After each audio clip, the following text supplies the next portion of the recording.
Hey, it's Conrad Thompson. Thanks for checking out the podcast here on YouTube. Be sure to hit the subscribe button and the notifications bell. You'll get a notice anytime we upload some new content.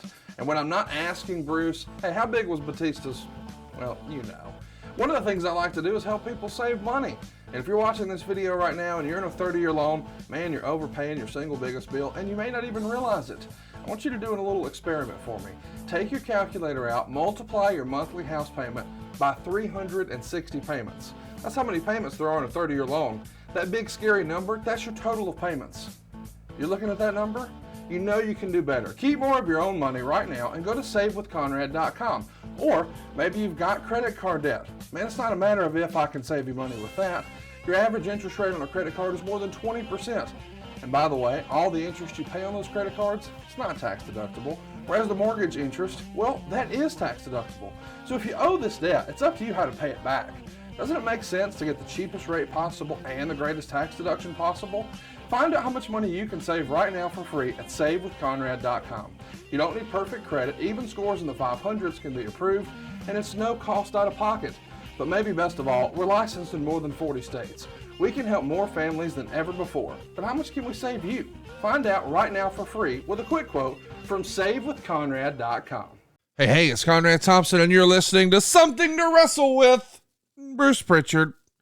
I'm pumped. It's going to be a fun week. We have already had a lot of fun this week over at adfreeshows.com. If you haven't already, you got to go check it out. And specifically, be sure to check out the My World podcast feed. It's called My World with Jeff Jarrett. It's available everywhere you enjoy podcasts. And boy, we are up and running in a big way. Episode 1 was all about holding up Vince McMahon. We got some really great reviews on that episode.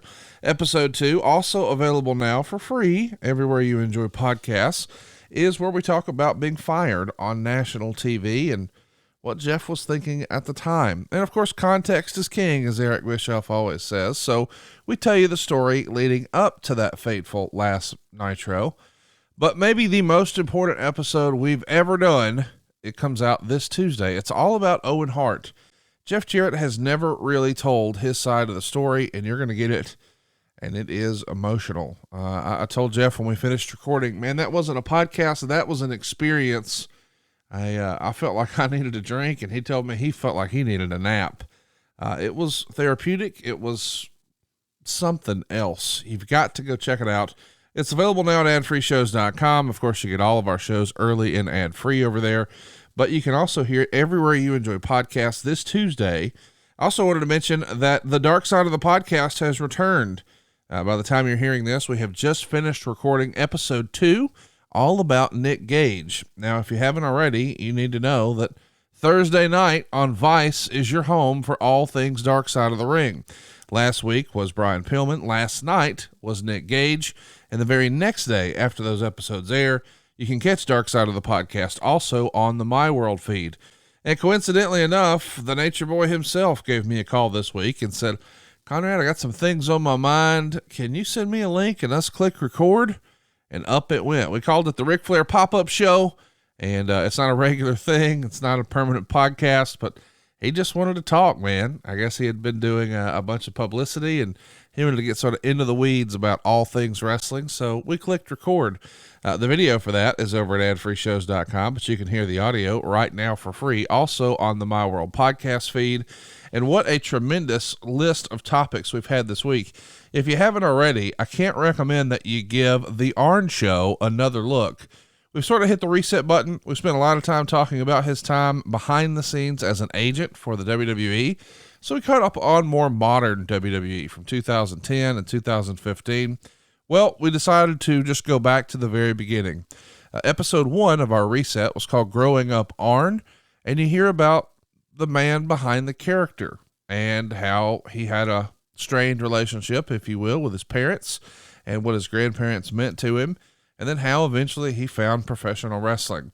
It's a pretty interesting human story, less gaga and less ha-ha, as we like to say here on Something to Wrestle, and really heavy on the man behind the man. So check it out if you haven't already. This Saturday, so tomorrow morning at 6:05, we have a tremendous episode that we've named Pensacola with Pee Wee, when we see our buddy Marty Lundy a.k.a. Arn Anderson, get his first break in professional wrestling with Bullet Bob Armstrong's Territory. So if you're a big territory guy, boy, you are going to love Arn Anderson's new format. It's Saturdays at 6:05. Just look for Arn anywhere you enjoy podcasts. We've also got a brand new episode that's in the can that's going to be dropping early and ad-free, of course, over at adfreeshows.com. But the gist is about finding the Bill Watts territory. How did he first come to work for Watts? What was he learning now that he was on the road for real? Because we've always heard, boy, there was such a thing as, making towns, and then there was working for Bill Watts. You were putting thousands of miles on your car every single week, and we talk about that in great detail. Breaking down all the different towns, all the different buildings, all the different opponents, and what it was like to learn to live on the road. So it's different than probably any other wrestling podcast you've ever heard. You also know that, as a rule, we don't really do guests on my shows, but we do guests over on the Kurt Angle Show. And we just had quite the guest in Randy Orton. So Randy Orton, who almost never does interviews, sort of out of character, you get to hear from the man behind the character. That's over on the Kurt Angle Show. It aired last Sunday. This Sunday, we're talking about Judgment Day 2006. And we've got a lot of other great stuff in the can, including the first episode in June, which is going to be up at adfreeshows.com before you know it, is all about his pal David Schultz. If you don't know that story and you don't know about the Foxcatcher situation, wow, it's not your typical wrestling podcast. It's a tribute to a great man who had a tragic ending. We're not going to talk about a lot of murders on my podcast here, but this is a real life movie type situation, and it's over on the Kurt Angle Show. I also wanted to mention Grilling JR has been a hot topic these days because somehow, some way, we found JR's old radio clips. That's right. Remember when he used to have a show in Atlanta? It was WSB. It was a monster station. So even though it was based in Atlanta, you could hear it in like over a dozen states. Just a power signal. Anyway, he had guests on there from Paul Heyman to Bobby Heenan to Randy Savage and everyone in between. And we found the tape. And it's so cool to go back and listen to that in a nostalgia format. Week by week, we're dropping new episodes over at adfreeshows.com. It's been so fun to discover. I also wanted to mention we've got some really cool stuff coming up. If you haven't already heard it, all about 2001 in the WWF with JR. We covered Judgment Day 2001, but then we also cover that very famous tag match, perhaps the most famous tag match in Raw history, where Stone Cold teams with Triple H and they drop the tag straps to Benoit and Jericho. And of course, you remember that's where Triple H tore his quad. That's up over at adfreeshows.com. And of course, all things 1986 is still the format for Tony Schiavone. I believe it is the golden era of Jim Crockett Promotions. Certainly the biggest their business had ever been. The Rock and Roll Express are on absolute fire. Jim Cornette is in rare form. Dusty's off and running. Ric Flair is styling and profiling. The Four Horsemen are really starting to become a real thing in professional wrestling. And we're having a lot of fun watching it week by week. And we've introduced a lot of our listeners, myself included, to new favorites like Shaska Watley. So check that out. And of course, who could forget Eric Bischoff? Boy, this is going to be a special year for that show. It's the 25th anniversary of the NWO. So this coming Monday, we're doing an Ask Eric Anything for more than 2 hours. But then next week, we're going to do a watch along of the famous Nitro where Scott Hall came down the stands. It's the very first 2-hour Nitro. It's a very special episode, but we'll also have Eric watch the Monday Night Raw that was head to head with that show. We really do believe that context is king, and we wanted to make sure that we put both episodes on the same feed at the same time, and we could compare how wrestling was about to change. I really do believe there was a then, and then there was a now, and then something changed it all. So you're going to get to see sort of the last Nitro before things started to change. And at the same time, just for context, the Raw that aired the exact same week. So we're going to have a lot of fun on the podcast this year, and it all happens right now early and ad-free at adfreeshows.com. Today's topic was supposed to be about Dr. Death with Bruce, but as you can imagine, these pay-per-view weeks are incredibly challenging for Bruce, so we didn't get a chance to click record. But we will be back on Tuesday covering all things Dr. Death. a peek behind the curtain, I'm out of town this weekend.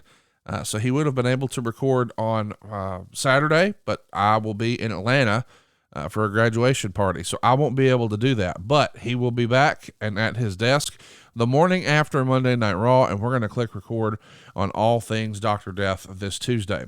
We're not going to make you wait until next Friday. We're going to go ahead and drop it right then. And at some point, we're going to try to squeeze out part 2 of Kevin Nash. And we're so excited about that because I think Kevin Nash has one of the best WWF stories around.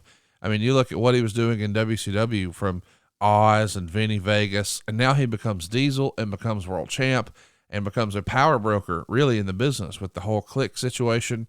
And then he leaves for that quote unquote Sting money, and the business is never quite the same. So we love talking about Kevin Nash, and you're going to get Kevin Nash part 2. The plan is to drop that next Friday. So we're going to try to load up as much as we can this next week for Something to Wrestle. Today, though, we're going back and we're revisiting the Heartbreak Kid, Shawn Michaels. His 1993 is pretty pivotal. If I'm honest, though, we couldn't really talk much about 92 because, well, as you know, Bruce wasn't there. He came back right after SummerSlam 92, so there only would have been a handful of months we could have covered for 92. But 93 was really a breakout year for Shawn Michaels. He's going to become Intercontinental Champion and really become one of the best performers in the business. Of course, we know he stole the show at 94, but that's a story for another time. But we wanted to talk about the beginning of Shawn Michaels, and I felt like the timing was right. Since this Sunday on A&E, is there enough wrestling on TV these days, by the way? This Sunday on A&E, they're doing the biography on Shawn Michaels' life. And if you're like me, you hated the Macho Man episode, but boy, that Booker T episode last week was a home run. I'm pumped to see what they do with Shawn, and I thought, hey, why not celebrate Shawn a little more here on Something to Wrestle? So without further ado, let's get rolling into Shawn Michaels 1993 right here on Something to Wrestle with. Out, Bruce Prichard. Stay tuned. It's the remix. Well, let's go ahead and talk about why we're really here, Bruce. And I'm pretty excited about this because this is an episode that we've been looking forward to for a long time. It's the Heartbreak Kid, Shawn Michaels. And coming into 1993, Shawn's on one of the biggest runs of his career. You know, we just talked about the Rockers episode a few weeks ago. You can enjoy that in the archives over at brucepritchard.com. And he's at the 1 year mark of being both a heel and a singles wrestler, and he's now the reigning Intercontinental Champion. He won it back on October 27th, 1992 from the British Bulldog, and this is when that title didn't really bounce around and change hands very often, and he had just wrestled his first pay-per-view main event where he unsuccessfully challenged Bret Hart for the world title at Survivor Series. Now, that's not the screw job. That's 5 years prior to that. It's kind of fun to think about. They had a world title match 5 years prior. So we're not really going to dig too much into 92, Bruce, but how was Vince feeling about Shawn at this point? Is it a vote of confidence that he gets the win over Bulldog? What do you remember about Shawn winning the Intercontinental title there in October? During this period, it was a show me time. It was, what does Shawn have? You say you want it, but how bad does he really want it? And Vince's opinion was, all right, I'm going to give you this opportunity. Show me what you're going to do with it, and I'll make my decision then. The jury was still out on Shawn Michaels at this point in Vince's head. If the jury's still out, say in October, why is a month later he in the main event with Bret Hart? Well, because we had just had in that November of 92, you lost Bulldog and you lost the Ultimate Warrior. So we were in a rebuilding stage and we needed to do something quick, and we had to shake it up just out of sheer necessity. Got to try some new things, and Shawn wanted that opportunity. I know Pat definitely wanted to give Shawn that opportunity, so it was just time to shake things up a little bit. Now, Shawn and Bret, according to the rumor and innuendo, were actually pretty close at this time because Bret had been sort of arguing for Shawn behind the scenes, or at least that's the narrative that Bret Hart would have you believe. And even Pat Patterson sort of supports some of that maybe these smaller guys, no offense, but this is certainly a different era from the Hulk Hogan, Ultimate Warrior era. Maybe these guys were sort of sticking together. Do you remember what the relationship was like at the time between Bret and Shawn?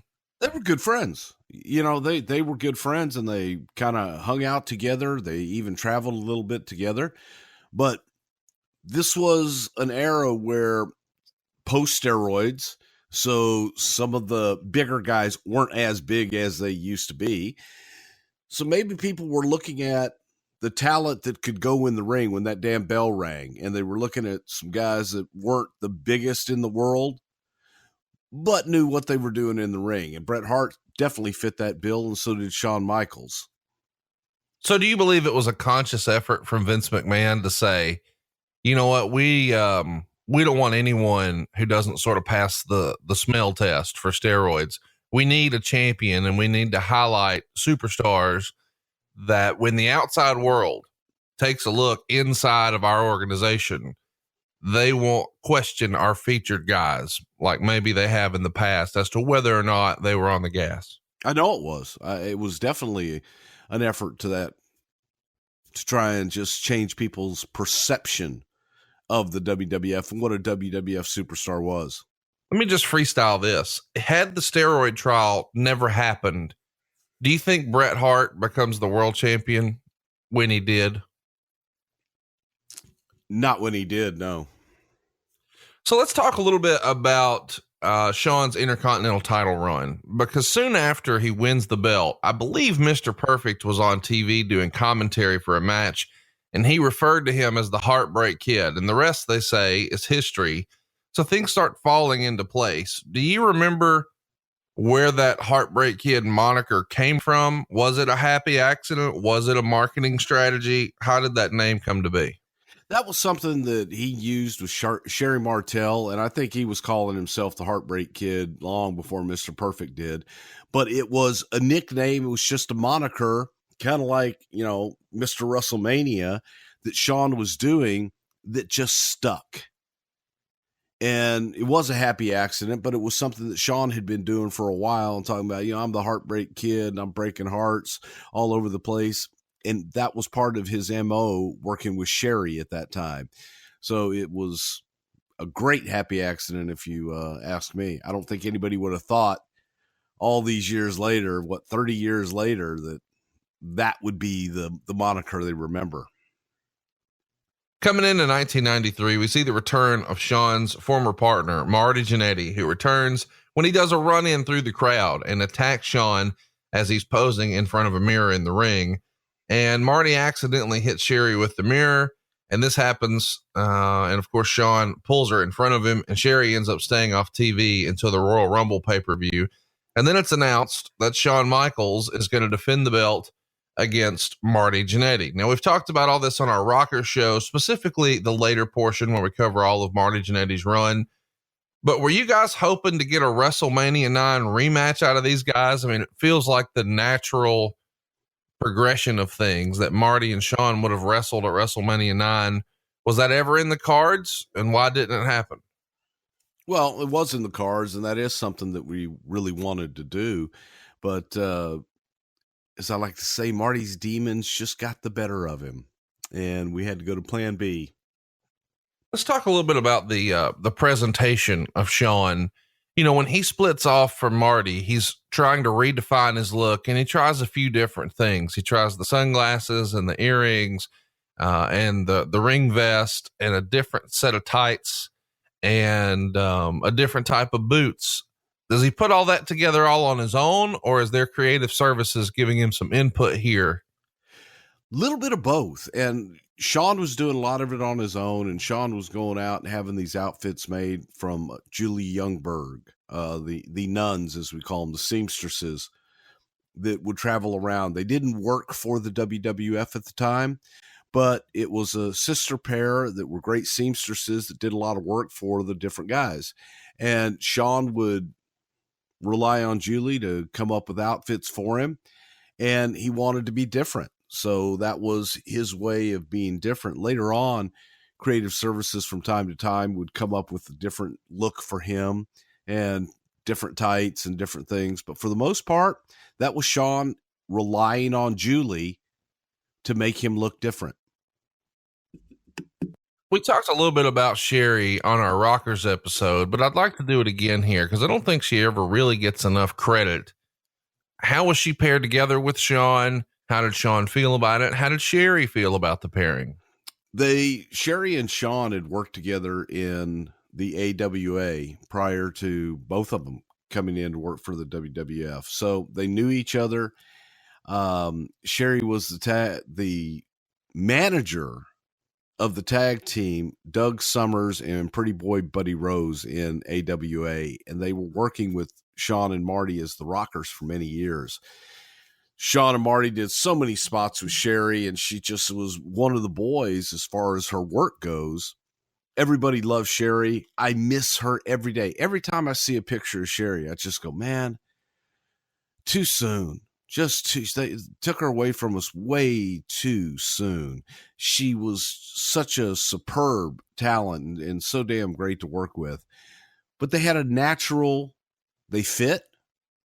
They had a natural charisma with one another, and they could do everything without having to say a whole lot. They knew each other's moves, and they knew each other well enough that they didn't have to talk a whole lot. All right, time out. I want to interject here for a minute and just talk a little bit about Shawn Michaels and the way he presented himself with the different outfits over the years. Now, I don't think that matters as much today. Maybe it does. What do you think? Throw us a tweet at Prichard Show. But specifically, I think Shawn was perhaps inspired by greats like Ric Flair or the Macho Man Randy Savage. Man, every time you saw them come to the ring, they were wearing something way over the top. There was no way they were just going to blend in. When a guy walks in with all of that on, you think, I don't know who he is, but he's somebody. It sticks out like a sore thumb. And I think that was almost Shawn's way and perhaps Macho Man's way of sort of upending the old Vince McMahon. When that guy walks through an airport, you know, the idea is, does he garner attention on his own? Or do we have to sort of fill in the gaps for him? Shawn Michaels' outfits, out of context, are hilariously over the top. They're crazy. But so are the Macho Mans, and so are Ric Flair's. And by the way, they were all stars. But they made it work. You know, I just think about, man, can you imagine if like Duke the Dumpster Drosay, Bruce hates when I say it like that. Can you imagine if he wore Shawn Michaels gear to the ring? That'd be hilarious. Or what if Barry Horowitz was strutting ass out there like the Macho Man? Hilarious. But it worked with those guys. And I do think that it makes a difference. And I wonder if that sticks out to Vince. You know, were they doing that to get fans' attention, or were they doing that to get Vince's attention? And does it send a message to the quote unquote office that, hey, I'm willing to invest in myself? Because it's not like that stuff was cheap. And, you know, over the years, we've had some of our favorite performers like Mankind. I mean, my goodness, towards the end of Foley's career, he's running around in a button up and sweats. And it worked. Not being critical, just saying, you know, when a guy goes out and he's spending hundreds or perhaps thousands of dollars on his outfits and just to make an impression, that's got to resonate with the boss, right? I don't know. Maybe there's something to it these days, or is it necessary? Is it more about the quote unquote work these days? I mean, it's not like Austin had to or Hulk had to, and maybe these guys didn't have to, but they chose to. I guess that's the question. Was it a worthwhile investment? I think it was. What say you? Throw us a tweet at Prichard Show. Let's get back to it. Of course, Shawn was on the very first Monday Night Raw on January 11th, 1993, working with Max Moon. Bruce, how would Vince McMahon describe Max Moon? Yeah. Good God. I mean, yeah, he's futuristic. He's got guns and cannons. It's awesome. Hey, shoot from his wrists, from his ass, from his titties. Vince had high hopes for Max Moon, man. That was an expensive damn outfit. Originally made for our friend Conan over at Keeping It Real. He was the original going to be. No. Keeping It 100. Keeping It 100. You know. Hey, you said that maybe Max Moon was going to shoot things from his titties. What kind of titties did Max Moon have?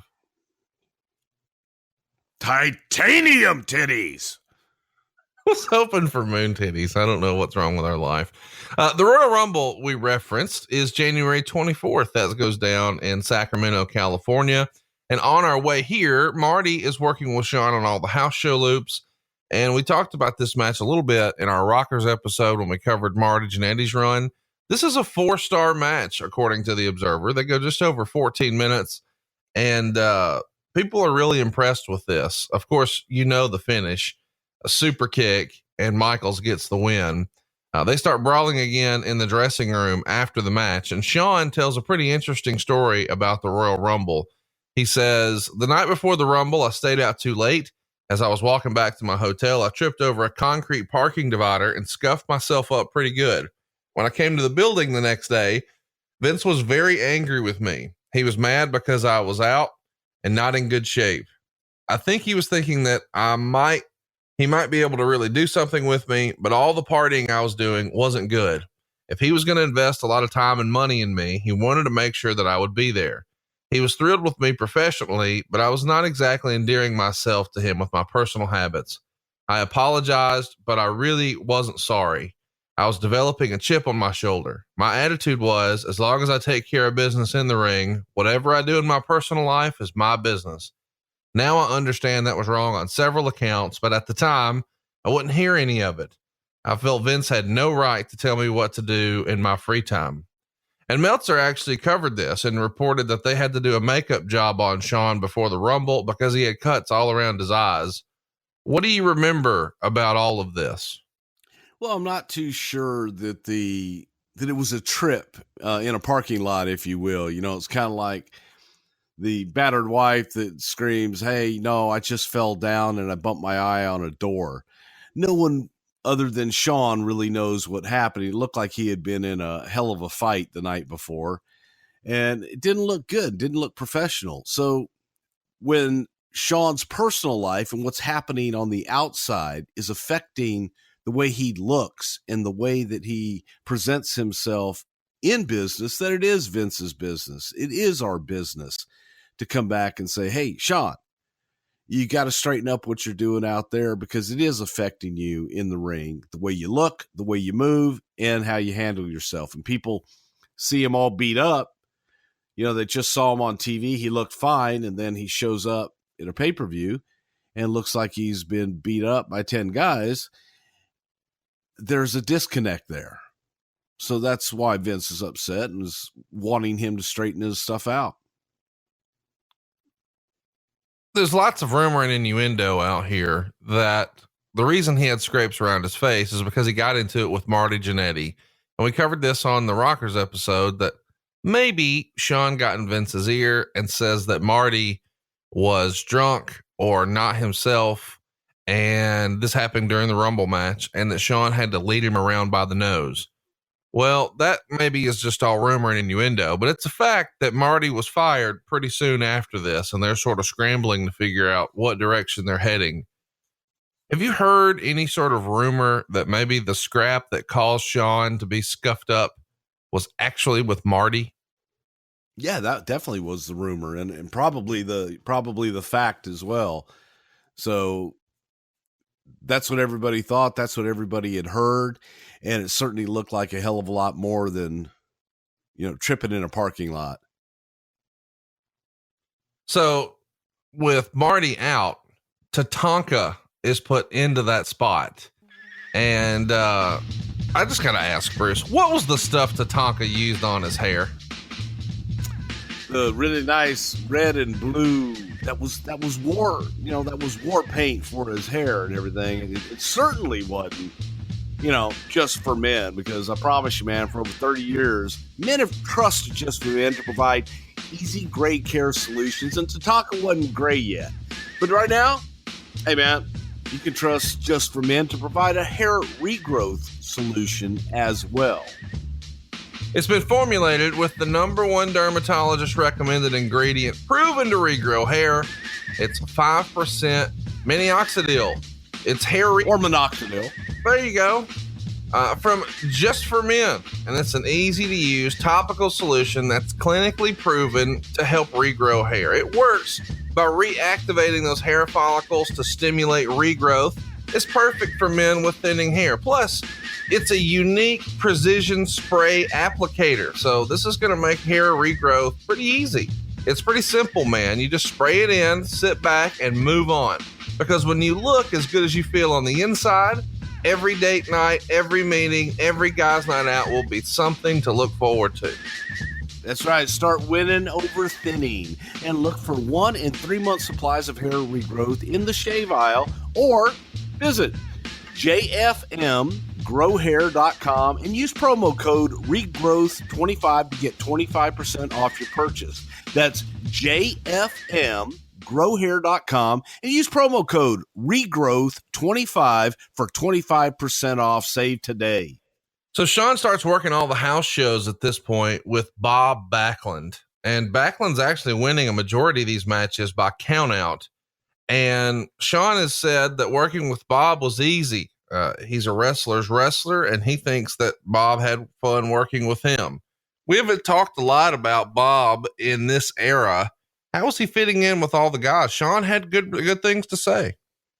Well, Bob was a wrestler's wrestler.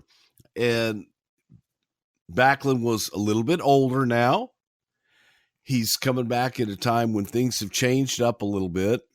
But Vince was looking for that and looking for Bob. Maybe we would finally get that heel run out of Bob Backlund. So one of the things that had always held Backlund back for many years was that goody two-shoes, babyface, aw shucks personality. And Vince felt that if we brought Bobby in right now, bring him back in as a babyface, but just kind of slowly turn him into a heel, that he would get the heel Bob Backlund that he had always been after. I think everybody, for the most part, guys that could go and enjoyed working hard, loved working with Bob Backlund. And I think some guys could find him a little awkward because Bobby will blow you up and Bobby can go all night long. And it just was a different style. But for somebody like a Bret Hart or Shawn Michaels, that Bob Backlund style worked. I found some interesting house show results here. January 30th in Providence and on the 31st in Toronto, Shawn Michaels is working with Randy Savage. And they do a double count out the first time, and the second time Randy wins by count out. And we've talked a little bit about this on our Randy Savage episode, that maybe he wanted to have a year-long run with Shawn Michaels. How did he enjoy working with a young Shawn Michaels here in January 93? When Randy would get in the ring and Randy would work, and we would use Randy as he used to say, "Oh yeah, you guys need help, so you gotta call the pros. First name Macho, last name Man to the rescue." Well, we would put Randy in a lot of these substitution when we didn't have anything else, spots, and Randy always delivered. Frankly, he over-delivered whenever he got put in those spots. But you have to remember also Randy on the other side telling us, "I want to retire. I don't want to be on the road all the time. I want to come into the office. I want to learn." He was doing the color commentary spot for Raw and for Superstars. That was something that Randy had expressed to us he had a desire to do. So a lot of mixed messages here, but Randy was still going to be that go-to guy. Still, he was going to be the ambassador for the WWF. But Vince had no intention, especially during this time frame when he was trying to draw Randy back a lot. He wasn't going to put him out there in another program. On February 1st, Shawn's in a 15-man battle royal on Raw. Razor Ramon gets the nod there. And through the rest of February, he's working house shows where Bob Backlund's beating him by countout or Crush is beating him by countout. I feel like we've said the countout finish here for almost every match. Why was the countout finish so popular for Shawn Michaels in this early 1993 timeframe? Because he was the Intercontinental Champion, can't beat the champion, and also can't beat the babyface in a house show. It's a cheap finish. It's an easy way to get the babyface hand raised and not beat your champion and have to switch titles. On the February 22nd Raw, Shawn would team with the Beverly Brothers to take on Tatanka and the Nasty Boys. Tatanka and the Nasties get the win, But Shawn would write, about a month before WrestleMania, I separated my shoulder while teaming with the Beverly Brothers against the Tonka and the Nasty Boys. I had to take 4 weeks off, and that eliminated any chance of building something big with the Tonka, who I was going to fight at WrestleMania. Do you remember this injury? I do, because it wasn't a major injury. It was a separated shoulder that was able to be put right back into place. He needed some time to allow it to heal, but there was nobody concerned, and there was no one saying, oh my gosh, he's got to get this fixed, or he's going to be out for any extended length of time. It was, he needs some rest, let this thing heal up, and he'll be fine. Why was Tape it up, Tatanka kid. the guy for Shawn at WrestleMania 9? Because we didn't have anybody else. And originally, as we talked about earlier on, Marty Jannetty was going to be in that slot. And now Marty is out. Marty's moved on. He's been fired. We needed someone else in that Intercontinental slot, and thought that it would be a nice move for Tatanka. Thought they were both matched up well size-wise. And the gimmick with Tatanka, we figured Shawn Michaels can have a great match with a broomstick. Let's see what he can do with Tatanka. And we thought that their styles would gel quite a bit, and 2 young guys that were both hungry and really getting after it. So Shawn makes his return on March 29th, and he's actually working for USWA for a couple of warm-up matches. On that first night, he beats Jeff Jarrett, and the very next night, he defends his Intercontinental title and challenges for the USWA title in the same match against Jerry Lawler. Of course, Lawler wins by DQ. And after the match, Shawn says the referee goes to hand him his belt, and he ends up accidentally smashing him in the mouth, and it knocks out his front tooth. So he has to rush home to Dallas and get a dentist to put a cap on it. How's this even possible? Do you remember hearing about this sort of freak accident? Absolutely, because he was in Memphis and in USWA, spending his days getting smashed in the mouth and going home to Dallas to get a new front tooth. He couldn't wait to get back on the road again. No.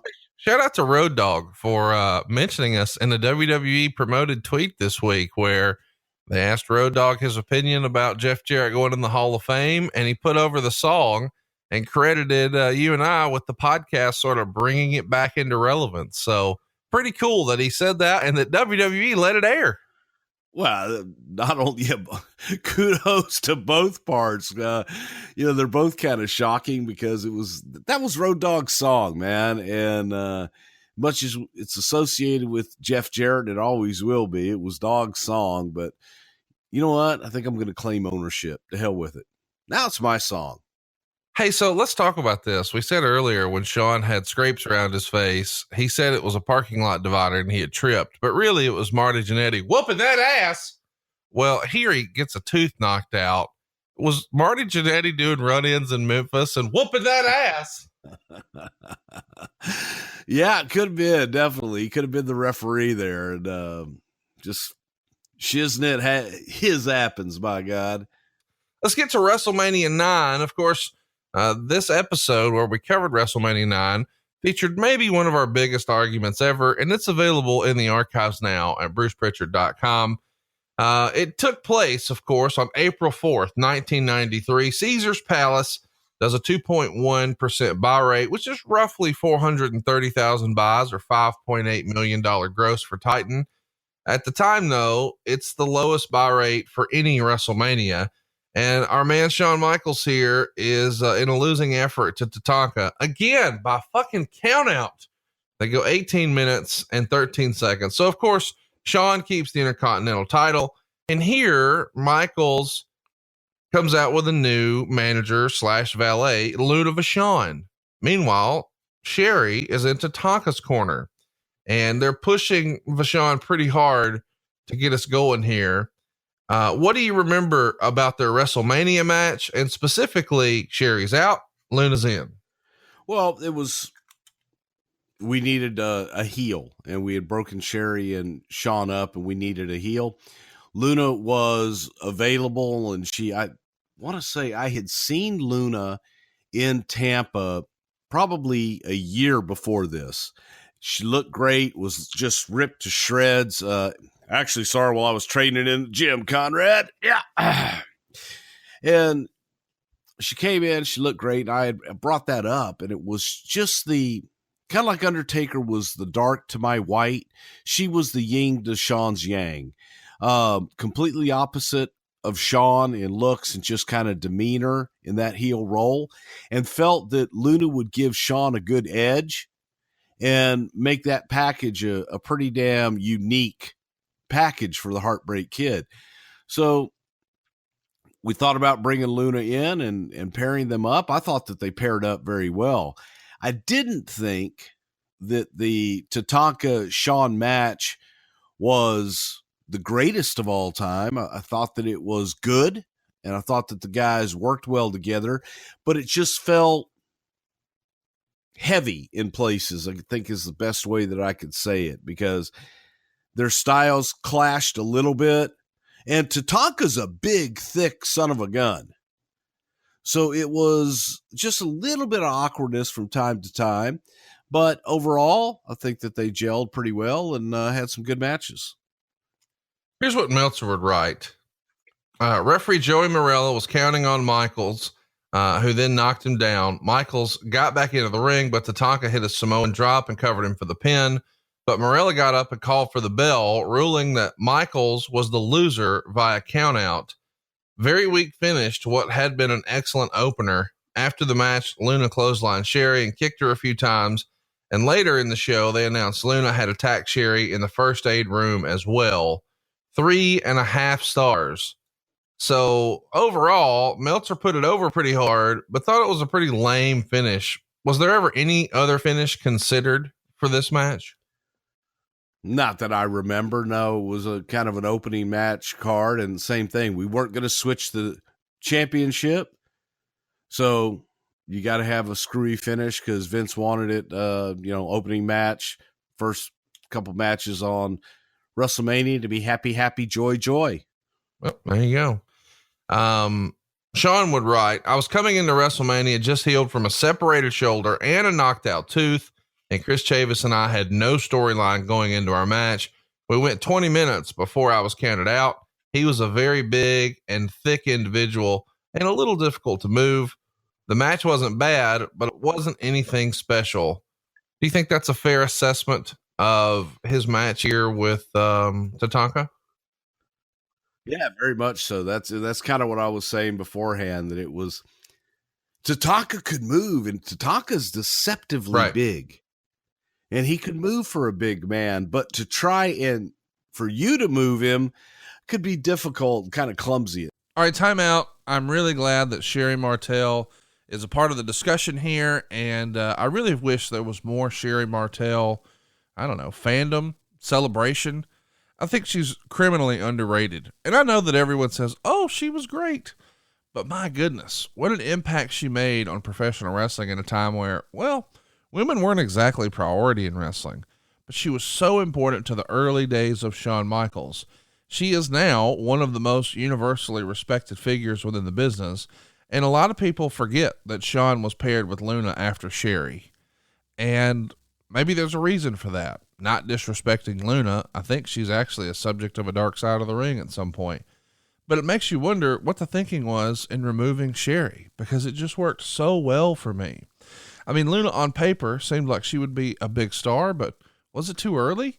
Something about him and Sherry just really worked. But for that matter, I thought Sherry worked with everyone, whether it was Savage or DiBiase or Flair. Wherever she was, she succeeded, and Shawn Michaels was no exception to that rule.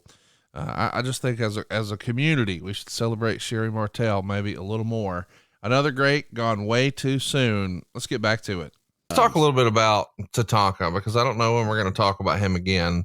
Hypothetically, and you're the master of caricature impressions, what would your Tatanka sound like?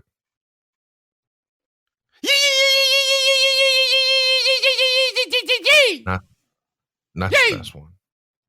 It's not the last time we're going to see Shawn at WrestleMania, though. After the Lex Luger Mr. Perfect match, Lex goes to the back and is talking to Shawn and Perfect. And then all of a sudden, here we are. We've got this big schmoz where Shawn is attacking Perfect. And this is obviously done to set these two to work up to a feud together. And these guys had been friends, even going back to their AWA days. Was it Perfect's idea, Shawn's idea, or who in the back says, oh, this is where we need to go next, Shawn and Perfect? Well, it was something that Pat and I saw and that we thought would be great for all of the reasons that you just named. They were friends, both great workers, and they had great matches with everybody they were in the ring with. So, good God, who could imagine putting them together, the great matches that they would have? So that was the reasoning behind it. Take two great workers, put them in the ring with the program, and let's go. He starts working again with Bob Backlund on all the house shows, he being Shawn, pronouns, pal. Damn it, pronouns, pal. And they take a European tour, which we've talked about many times here on the show. And Crush gets victories over there by count out. When they're back stateside, he defends the Intercontinental title on Raw against Jim Duggan, and Duggan gets the win by count out again. This feels like the clashing of two eras here. Shawn Michaels in a singles match with Jim Duggan, does it not?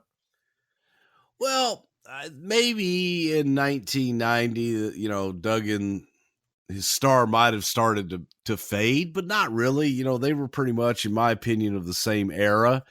Hack is, 10 years older than me. So he's 13, 14 years older than Shawn, but I thought it was still a contemporary matchup here, and people thinking that Duggan actually had a chance at becoming an Intercontinental champion. In late April and early May, Perfect is working with Shawn in all the house shows, and they're doing 20-minute time limit draws there. Who was putting together house show formats in this era? Would this have been Pat Patterson? Yeah, this would be Pat and myself doing all this at this time. On the May 4th edition of Superstar, Shawn and Crush wrestle each other in a King of the Ring qualifying match, and it ends in a double countout. So neither man actually qualifies for the tournament. Was there ever any consideration for Shawn winning an early King of the Ring, or why was that never something that Vince saw for Shawn? Well, for this King of the Ring, it was supposed to be a one-off. This King of the Ring was not going to be an annual event and to actually have a king. So the idea was more of, we got to do something for Brett. And we didn't want to go back to Intercontinental champion with Brett. So create a new prize and something new. And that was the King of the Ring. So the King of the Ring, the first King of the Ring, was designed to get Brett over and to give Brett a spotlight without having to give him a championship at the time. Add on to that the timing of Jerry Lawler being with the company as well, and it just worked. May 8th and 9th, Shawn is working with Mr. Perfect on the house show loop. And on the May 10th Raw, they do a return match for the Intercontinental title with Jim Duggan and Shawn Michaels. This time, though, it's a lumberjack match. Of course, there's a DQ when Mr. Perfect does a run in. And this is the edition of Raw where we get the famous fight outside the Manhattan Center. Shawn wrote of it, he was going to throw me through the windshield of Howard Finkel's brand new Cadillac, and then we were going to scuffle until the end of our segment. We didn't block off the street, nor did we ask any New York City authorities for permission to do this.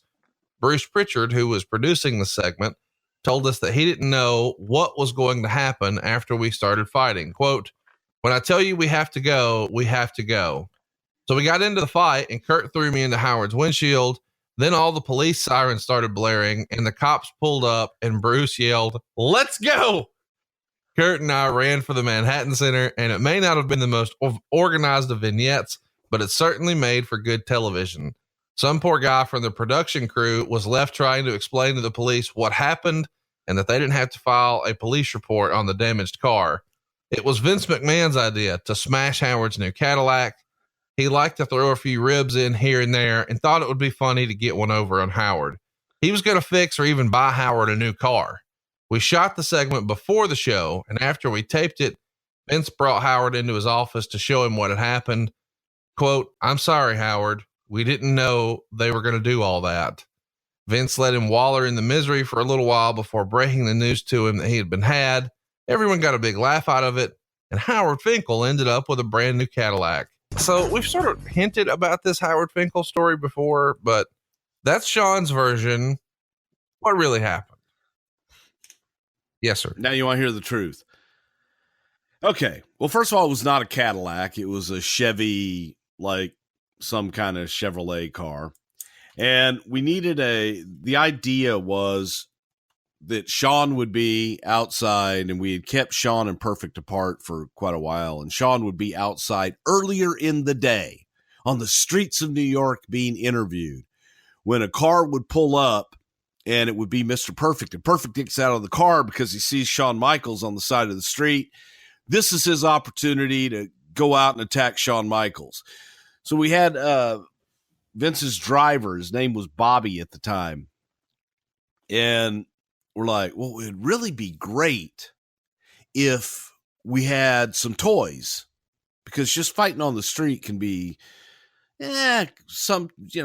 problematic and just boring, really, more than anything. But if you have a vehicle to kind of bump into and play off of, that helps. And we said, well, we need a car. Didn't want to use the limo because we had to go out to eat that night, and needed a vehicle. So Howard Finkel was, I don't want to say bragging, but he was bragging about his new car and so on and so forth. And says, well, Howard's got a new car. Think, we need your car. And Howard, not wanting to disappoint Vince in any way, shape, or form, handed the keys over. And that's where we started our planning and our plotting, because it was okay. Here's the bumps that are going to take place and so on and so forth onto the car, because it was safer for the talent. Plus it kept the talent away from the crowd that was outside.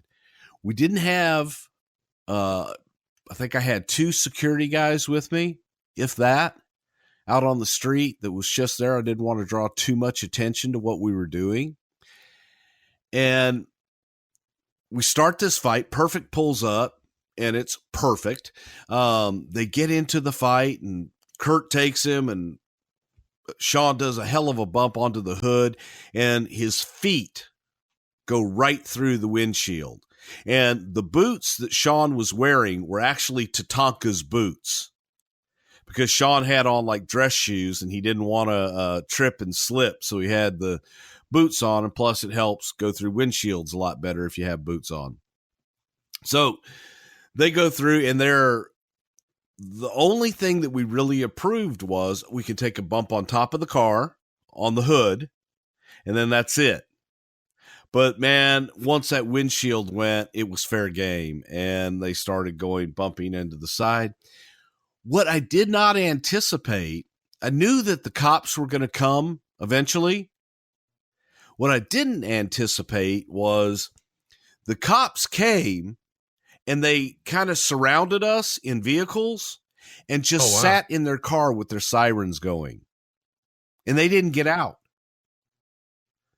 So watching for a second, I'm going, well, nobody's moving.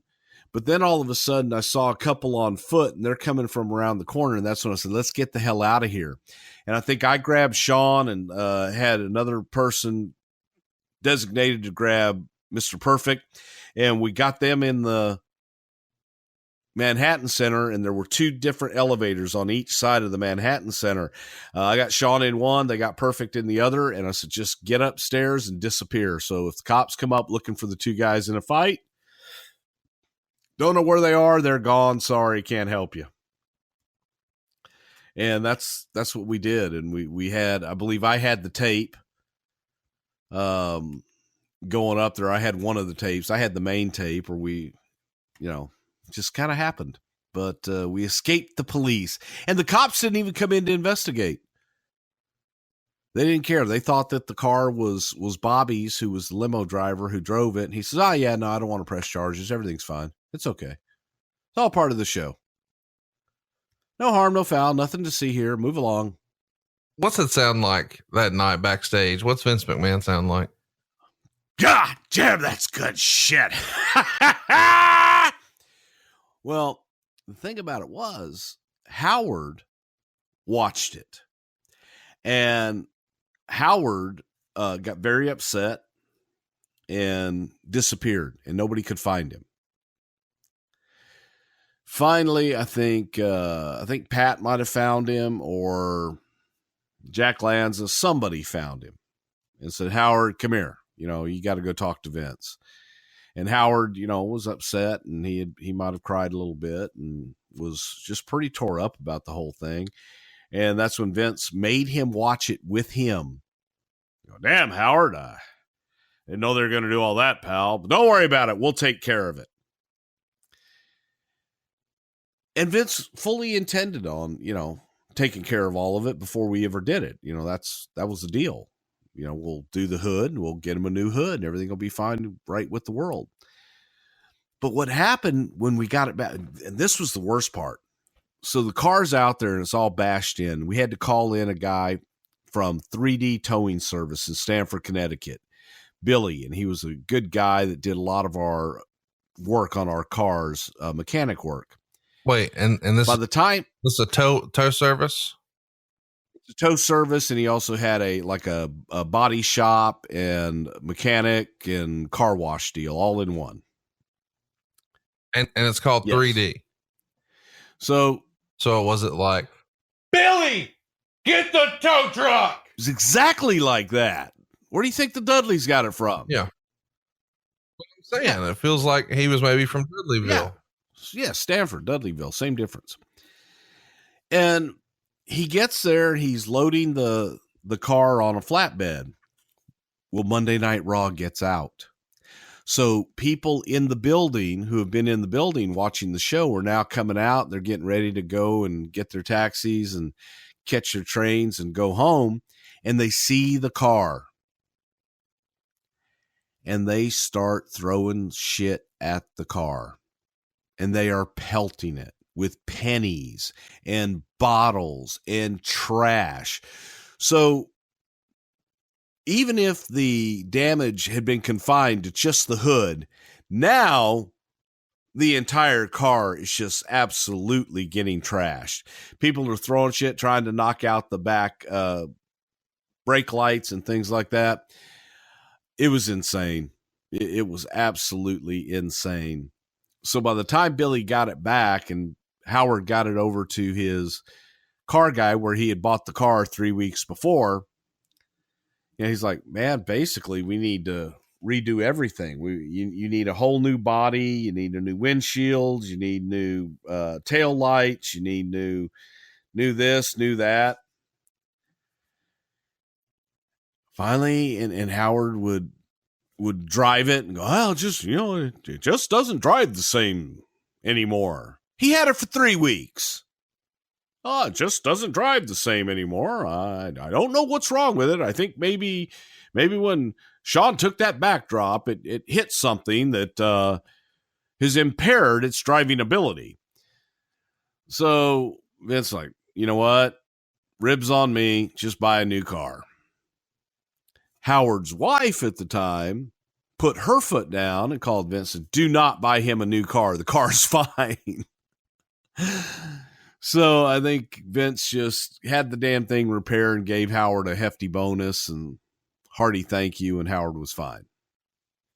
On May 17th, we see another pretty big shock. Marty Jannetty's back, and he interrupts the Shawn Michaels and challenges him for the Intercontinental title later in the show.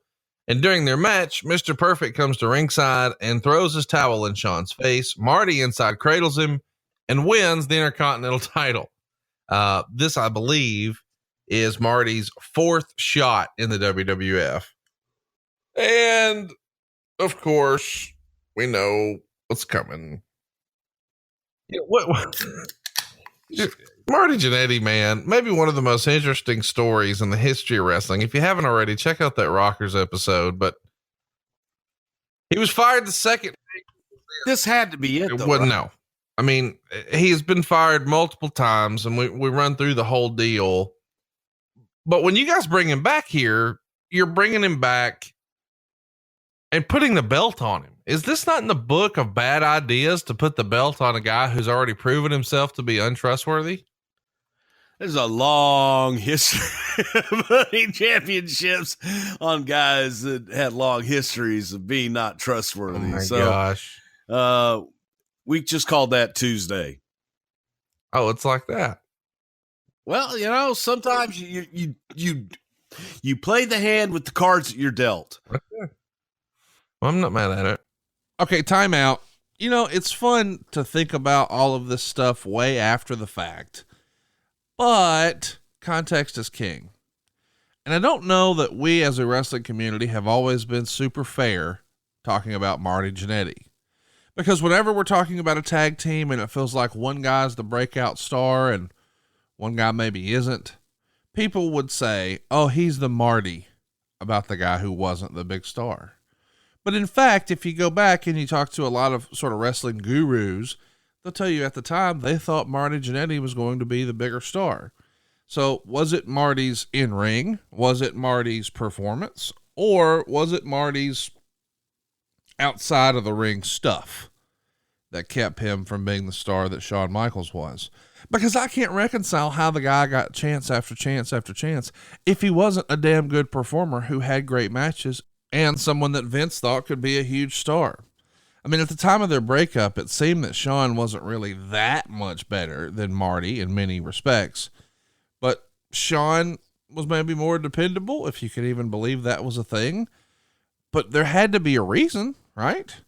So here's the thing. We like to do this every now and again on our podcast. What if, right? What if the roles were reversed? What if Shawn had some of his problematic behavior early in his WWE run and they went with Marty instead? What if it was the reverse? What if Marty is the one doing the super kicking and Shawn Michaels is the one flying through the glass? Marty's issues perhaps would have remained the same, but would Shawn have been lost in the shuffle, or would the cream have risen to the top? That's another thing that worth debating to me. Like, what if that breakup goes differently? Does Shawn still get where he winds up, or does the company, timing is everything, I guess is what I'm trying to say. And I think bringing Marty back to win the Intercontinental title has to be a vote of confidence from Vince McMahon. But again, does some of this come back to, well, he was easier to do business with? And can you imagine? I mean, knowing how problematic the stories are going to be with Shawn Michaels in just a few years after that, can you imagine that Shawn Michaels was somehow easier to do business with than Marty Jannetty? Or at least that's perhaps what the thinking was at the time. Either way, we've got to talk about Marty's, much talked about firing as a sign that Vince McMahon really liked him and had faith, trust, and confidence in him. And I don't know, man, it's just fun to sort of what if an armchair quarterback, how this all could have been different had the roles been reversed. And I know what you're saying. Oh, that could never happen. Do you really not think Marty Jannetty could have had a hell of a ladder match with Razor at WrestleMania 10? Of course he could. Could Marty have had a great match with Shawn Michaels at WrestleMania 12? Of course he could. Could Marty have carried Kevin Nash to a great match at a pay-per-view? Of course he could. Marty Jannetty was a worker, man. He could have checked all those boxes. It's just fun to think about those what ifs. Let's get back to it. Shawn says the next week they were in Nova Scotia and he went to talk to Vince. He said, I knew I was going to win the belt back from Marty and I was concerned about my matches getting stale. Ever since I'd won the title, I had been doing a lot of DQs and countouts and every match ended the same way. My opponent and I would put on an exciting show, but the endings were just brutal and took the wind out of our sails. He asked me what I wanted to do about it. What about giving me a bodyguard? Vince asked, who do you have in mind? Well, back in March, after I'd separated my shoulder in the match against the Nasties, I was sitting at home one Saturday night and decided to turn on the WCW Saturday Night Show. I was always working on the weekend, so I never actually had a chance to watch that.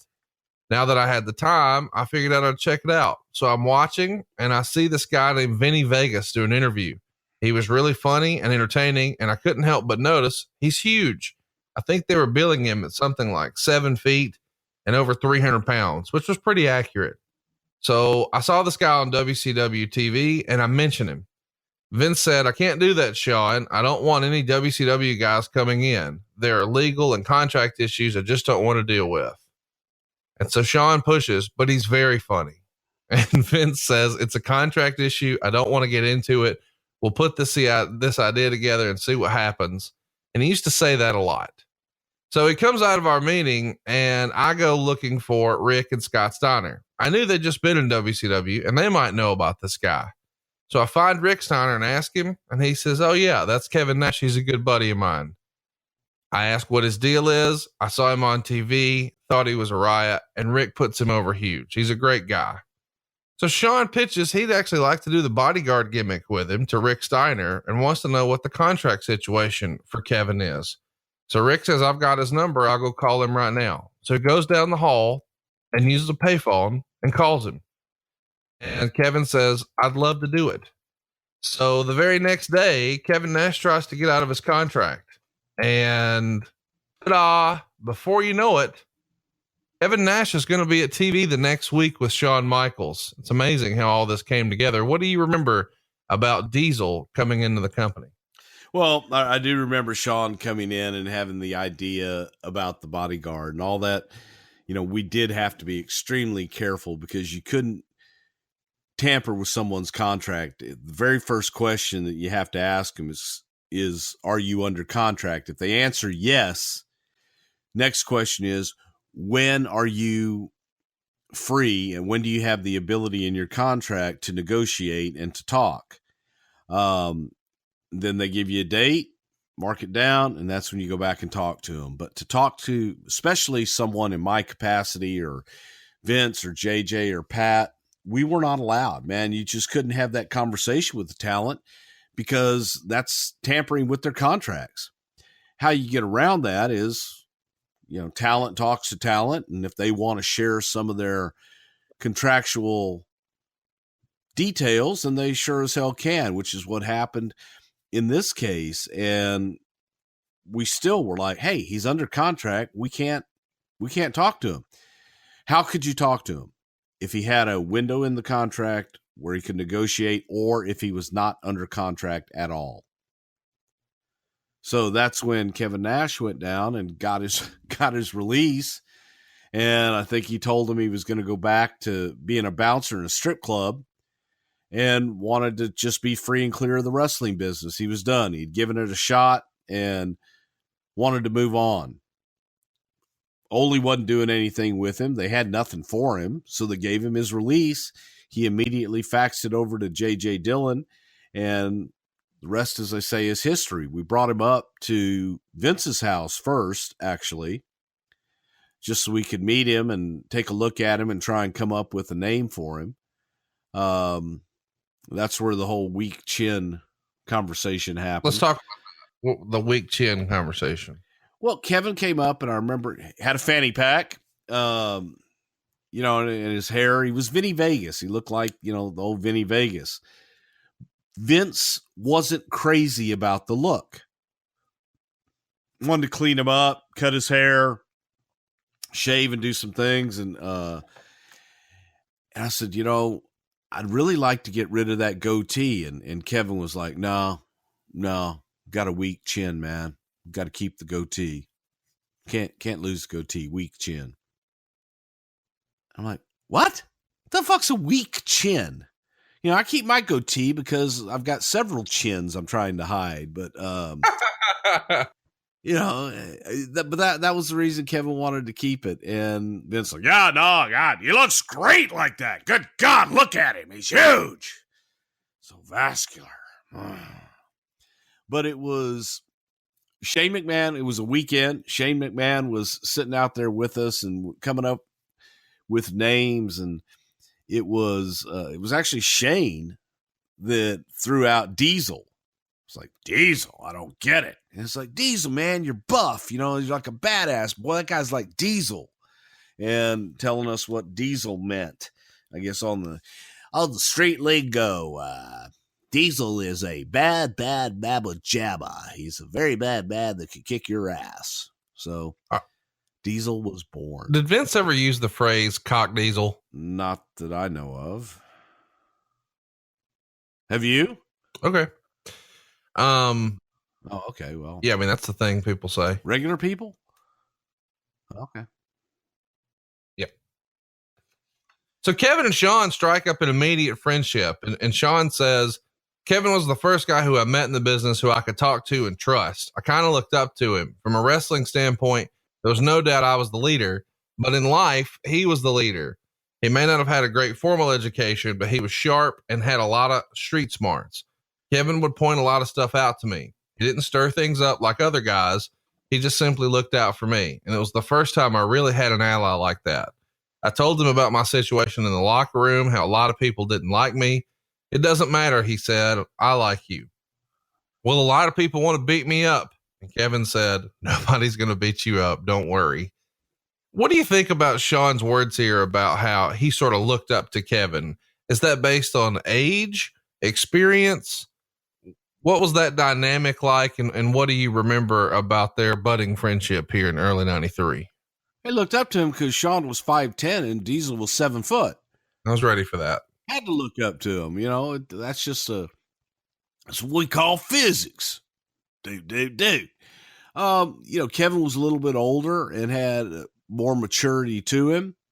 And he was a big bastard, but it was also, you know, Kevin was friends with the Steiners. He was friends with Luger and a lot of those guys that had come over from WCW. So now it's, you know, he's coming into this world and he's there for Shawn's bodyguard. They're going to be traveling together and they just, man, they hit it off.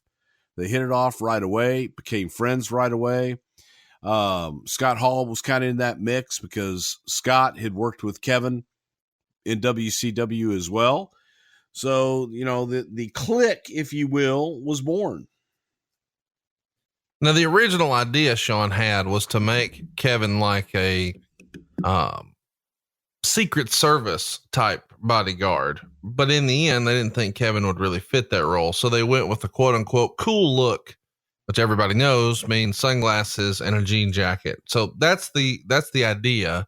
And Kevin's not going to do much physically. He's just going to land the occasional punch or kick. And that makes, you know, anything he does much more meaningful. He winds up well, I'll tell you, go ahead.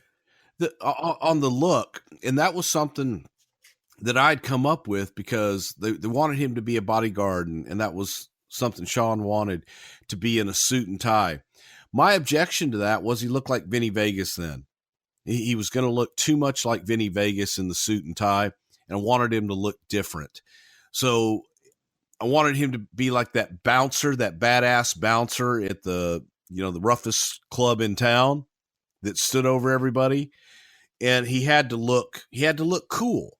And I wanted him to look different than Vinny Vegas. And that's why we changed his look up and went with the jean jacket and the, you know, the glove. And I'll get into all that here in a little bit as well. So let's talk about his debut. It's June 6th at a house show in Albany. And I guess this is the night that Shawn is supposed to win the Intercontinental title back from Marty. And Kevin walks out in the middle of the match and nobody knows who he is. And Shawn would write, there was a big gasp from the crowd when this giant made his way towards the ring. And of course, Shawn gets the Intercontinental title. Here's what Meltzer said of that match. Shawn regained the Intercontinental title from Marty Jannetty on June 6th in Albany at a house show. It was pretty well known that Marty was going to be a short-term champion, although short-term being 20 days was a surprise. Michaels' new bodyguard, Kevin Nash, parentheses, WCW's Vinny Vegas, who was let out of his contract by Ole Anderson earlier in the week after being asked to be released after being turned down when he asked for a raise, which was obviously a ploy since he already had a WWF spot lined up, who hasn't been given a name by the WWF, interfered, causing the win. Michaels and Nash appeared on Raw the next day on June 7th, and Nash has still not been given a name, and Michaels has not been acknowledged as new champion. What did Vince think about Kevin when he first like sees him in action. It's one thing sort of when you meet a guy by the pool. It's another when he's out in front of the crowd and you see how the crowd reacts. Is this a massive hit with Vince because he loves the big guys? Good God, look at him. He towers over everyone.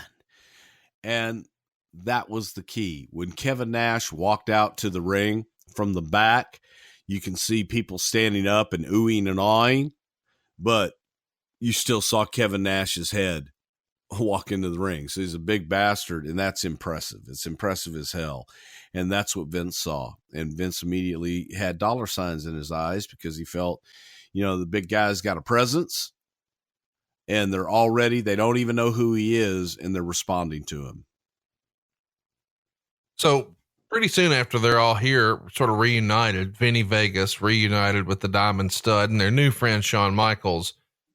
Hall, Nash, and Shawn are just riding together pretty routinely right away here, right? Yeah, they were. They were buddies, from before. And Shawn and Hall were friends from WWF. Hall and Nash were friends from WCW. And to get to know his brand new bodyguard, Nash is jumping in with Shawn Michaels. So the three of them quickly became a trio. And yeah, the beginning of the clique, without a doubt.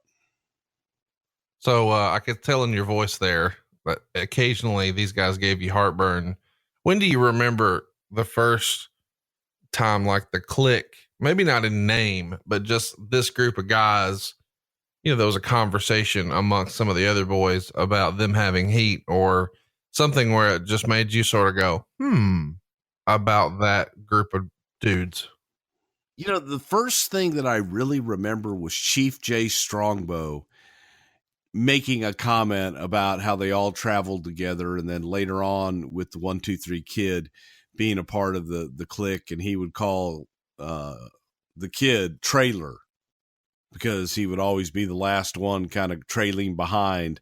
They would walk in, usually Nash, Hall, Shawn, and then when Hunter got with him, then Hunter, and then it's kind of like almost the evolution of man. You go from ape and it goes down backwards. But it was funny to watch them all walk in. But hey, they also all dressed in slacks and always had sport coats on and always looked professional. So that was one thing that made them stand out as well. But it was probably Strongbow that was the first to kind of refer to him as the clique.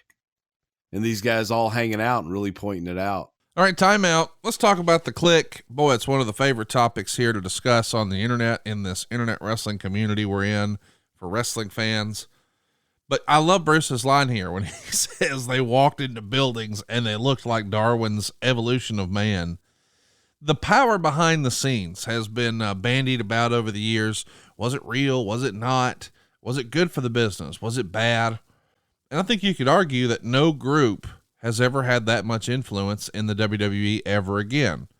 Maybe it was because they set a precedent and Vince didn't allow it to happen, or I don't know. What do you think? Why did we not see sort of a power group like this before? Certainly we've all heard, John Cena has a lot of weight with the boss. Of course he does, but it's not usually a group like this.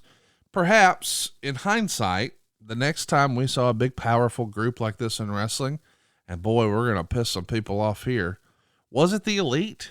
I mean, was it like this little group of wrestlers who ran a show called All In and had, ties to New Japan and ties to Ring of Honor, and ta-da, here comes a whole new company.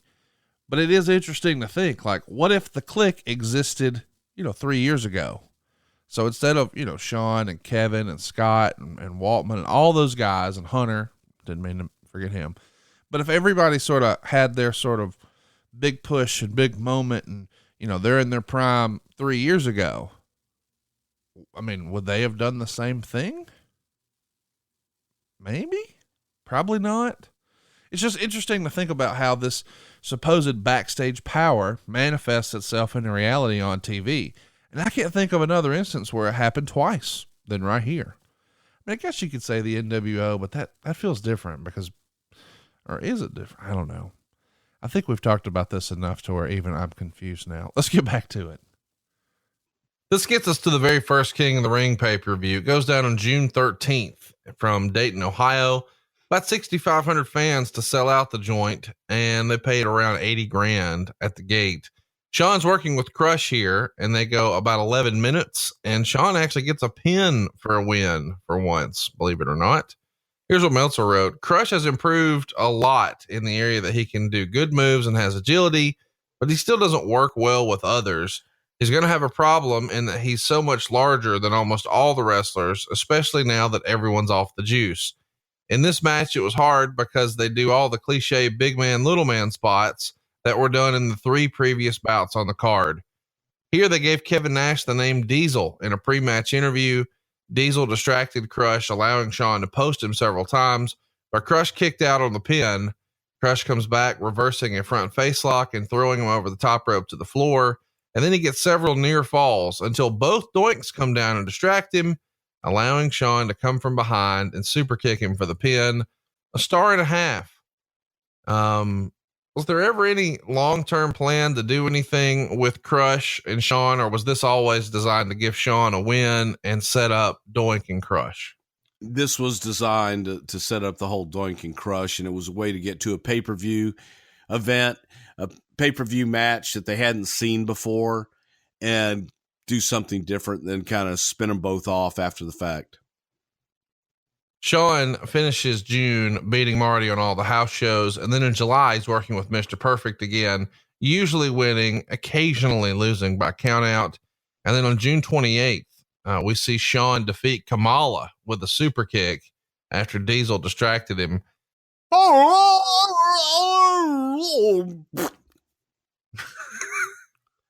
Kamala's unit wanted to say hi.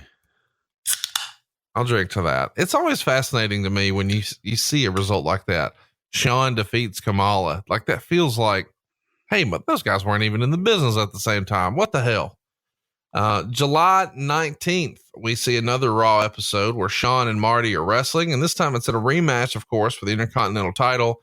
And about the 5-minute mark, Marty DDT Shawn and gets the pin, but Shawn's foot's on the rope. So they restart the match. Of course, you know what's coming here. Marty charges at Shawn, but misses and goes outside. Diesel rolls him in, and Shawn pins him to win the match. I know we've sort of talked about Marty's hokey pokey run here, but there really was some magic to him working with Shawn Michaels, was there not?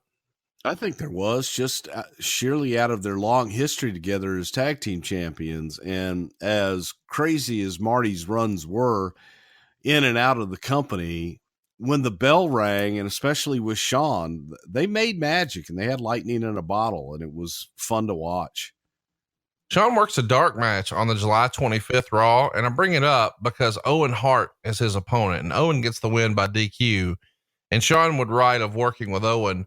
Working with Owen was fantastic. He was great and by far the most talented of all the Harts.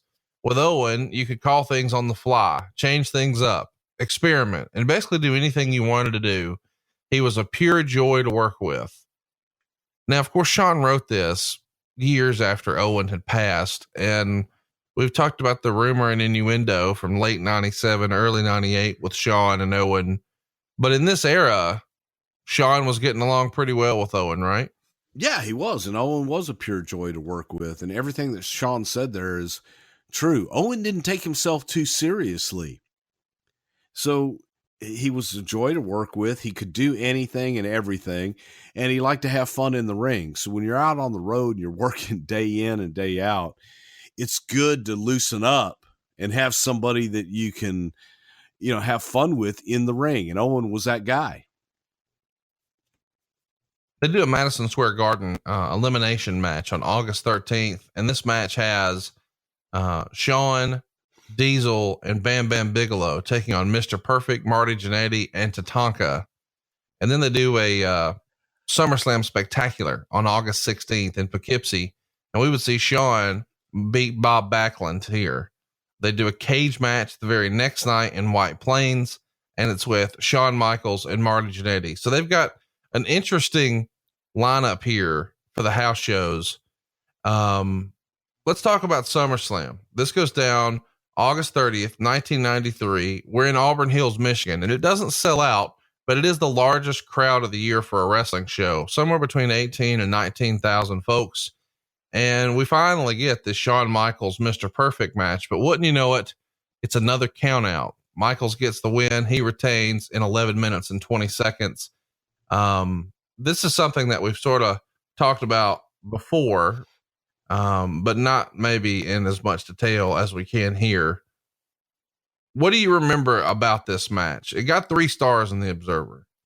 Well, it was a great match, and it was trying to, at this point in time, we're kind of trying to segue Shawn out, and he and Perfect had been really working since WrestleMania in a lot of spots. So it was a way to just kind of move it. Didn't want to beat Perfect here and give Shawn the rub.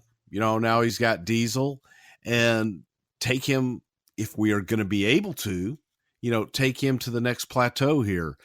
There was, you know, talk back and forth as far as could Shawn be the WWF champion, to which Vince was adamant, absolutely adamant. That little bastard will never, ever be my champion. That's a quote. He swore Shawn would never be the WWF champion as long as Vince was alive. He will never hold that championship, and he will never be a champion. Don't bring it up again. Because watching Shawn, you're watching Brett, and you've got what traditionally was a territory of all these big guys, and now the guys that are stealing the show every night are 5'10", 6 foot, 230, 240 pounds, and they're not giant monsters. And they're having great matches with everybody. So we're thinking, well, hell, what if, and the pitch was to make Shawn Michaels into that Ric Flair heel champion, that everybody on the roster and everybody in the building knows they can kick his ass. They know they can beat him. But every night, he walks away with the championship by hook or crook. So for Pat and I, we were looking at the Intercontinental title. Man, that was a stepping stone.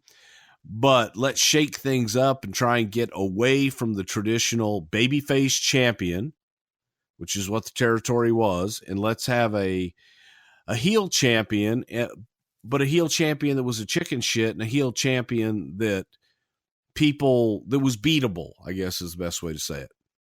Vince hated it. Not going to do it. Never. Plans change. They do, don't they? So let's talk about his chemistry, his being Shawn, pronouns pal. Damn it. They're perfect. He says they liked wrestling each other, but he didn't think their styles really meshed. He wrote, "What we both did best was bring out the best in our opponents. Being dominant was something neither of us felt comfortable doing. My best offense was getting beat up all the time, and his was getting backdropped or thrown into a turnbuckle. It's strange, but 2 great wrestlers don't always equal a great match." And I think, you know, us armchair quarterback fans who are listening to this show right now, myself included, consider Shawn Michaels and Mr. Perfect to be 2 of the best bumpers or sellers of all time. Like, they're going to make your shit look unbelievable. Is there someone else you can think of in a more modern era who sort of reminds you of those 2 guys in that regard? Yeah, there's quite a few. I mean, Dolph Ziggler right now goes out and he's that utility guy to make everybody look good. And after a while, that's the label that you get. That's your job. Go out and make people look good. That's what he's doing. I think Seth Rollins is almost getting himself into that position because they have great matches. They're able to go out and work with anybody and everybody. And the other guy is always going to come out better than he walked in. So you get that spot and it's tough to get out of. Owen Hart was like that. It's kind of a gift and a curse, is it not?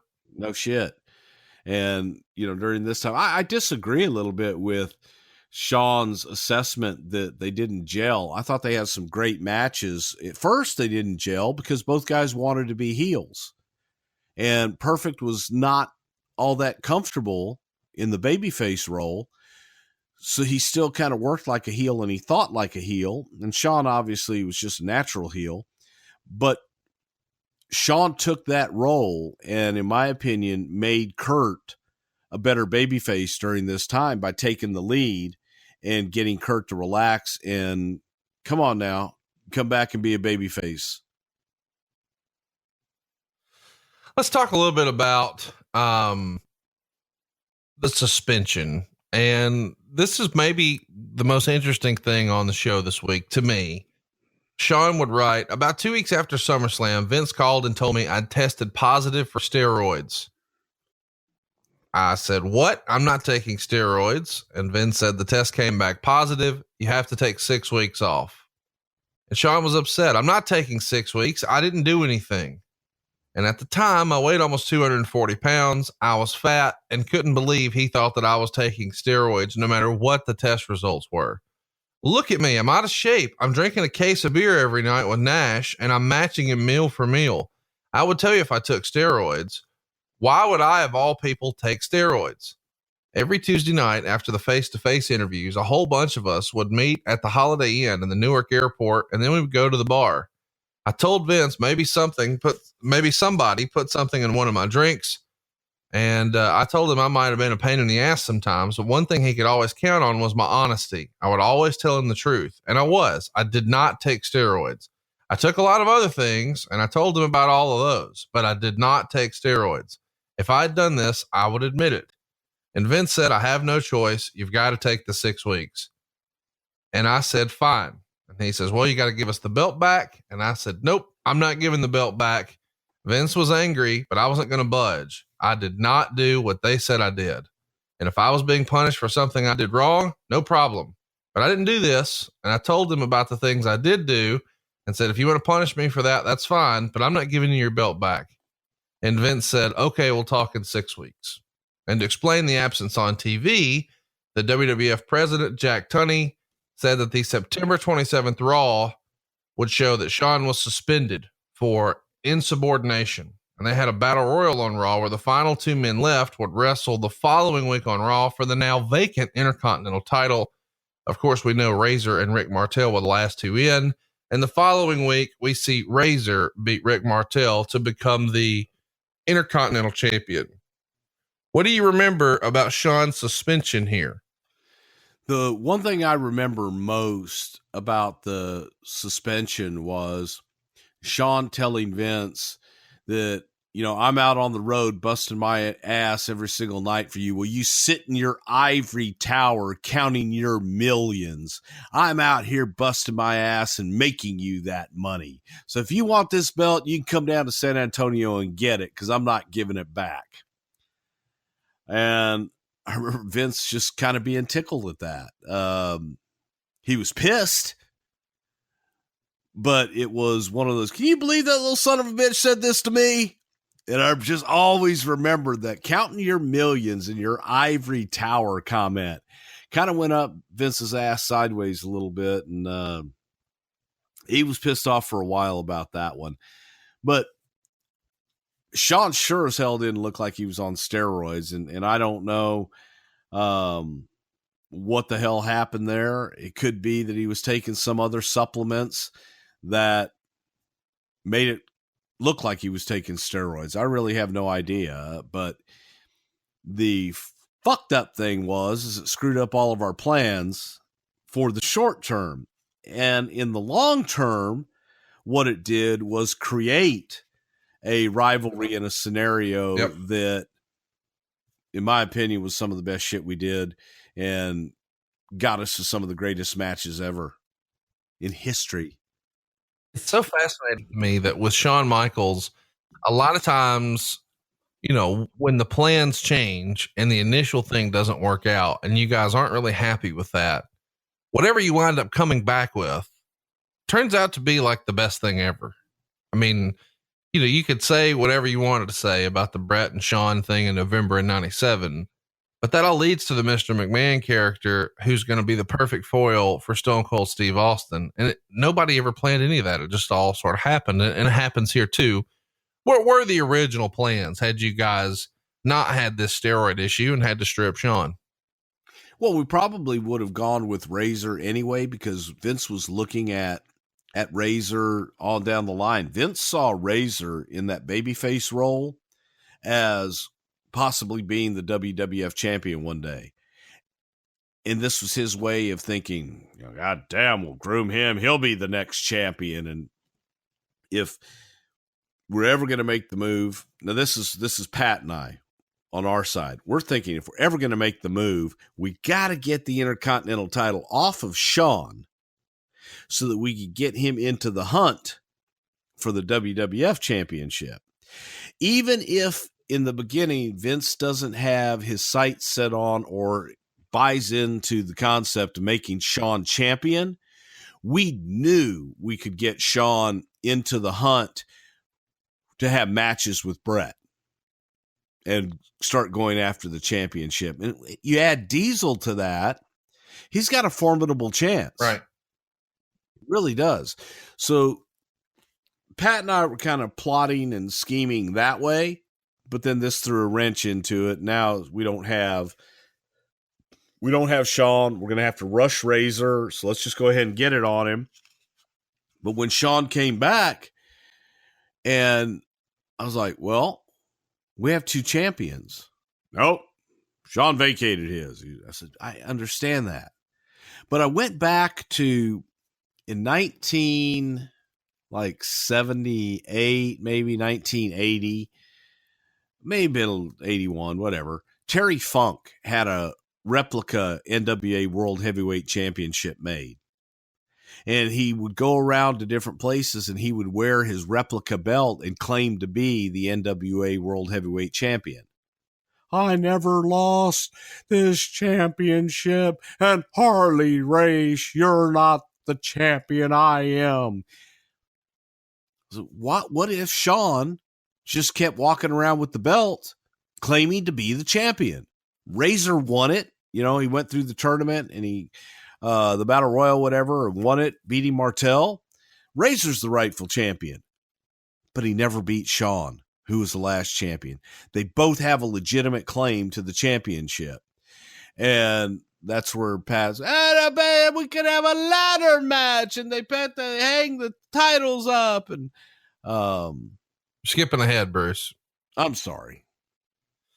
But that was where we were thinking, even way back here. I mean, I feel like you could have just went straight to, and then he fell in the casket at Royal Rumble 98 and he was done. And then he falls in the casket and bam, he's fucking, and then we're done. Fucking Mike Tyson punch him, boom, he goes away. And so when Mike Tyson punches him and he's just laying there, how would Pat Patterson describe how Shawn should lay there? Like a douchebag. Just you lay a little flat like a douchebag. I've always been curious how Pat knows how that. Never mind. All right, timeout. This is one of my favorite stories in the history of Something to Wrestle, because we hear Vince being adamant and digging his heels in that this will never happen. And then, of course, we see later that it did happen, and he said it was his idea, which is always great. It's kind of fun sometimes. I get messages on Twitter. When are you guys going to do a Vince McMahon episode? Buddy, about twice a week between Jim Ross and Bruce Prichard. Pretty regular basis. But I love the idea that Pat and Bruce know behind the scenes Shawn Michaels will be champion, despite what Vince says, because they see the talent. And Bruce gets a lot of shit for Mantar and TL Hopper and some of the silliness, but maybe he doesn't get enough acknowledgement that he knew Shawn Michaels was going to be the top guy, even before Vince McMahon did. Now, I understand in hindsight that seems silly, but the WWF champions before that were most successful were guys who looked like Hulk Hogan, not necessarily guys who looked or wrestled like Shawn Michaels. But the business was changing, and there was perhaps no better example of that than Shawn Michaels. It's a state of flux in the company. They're not quite where they want to be financially.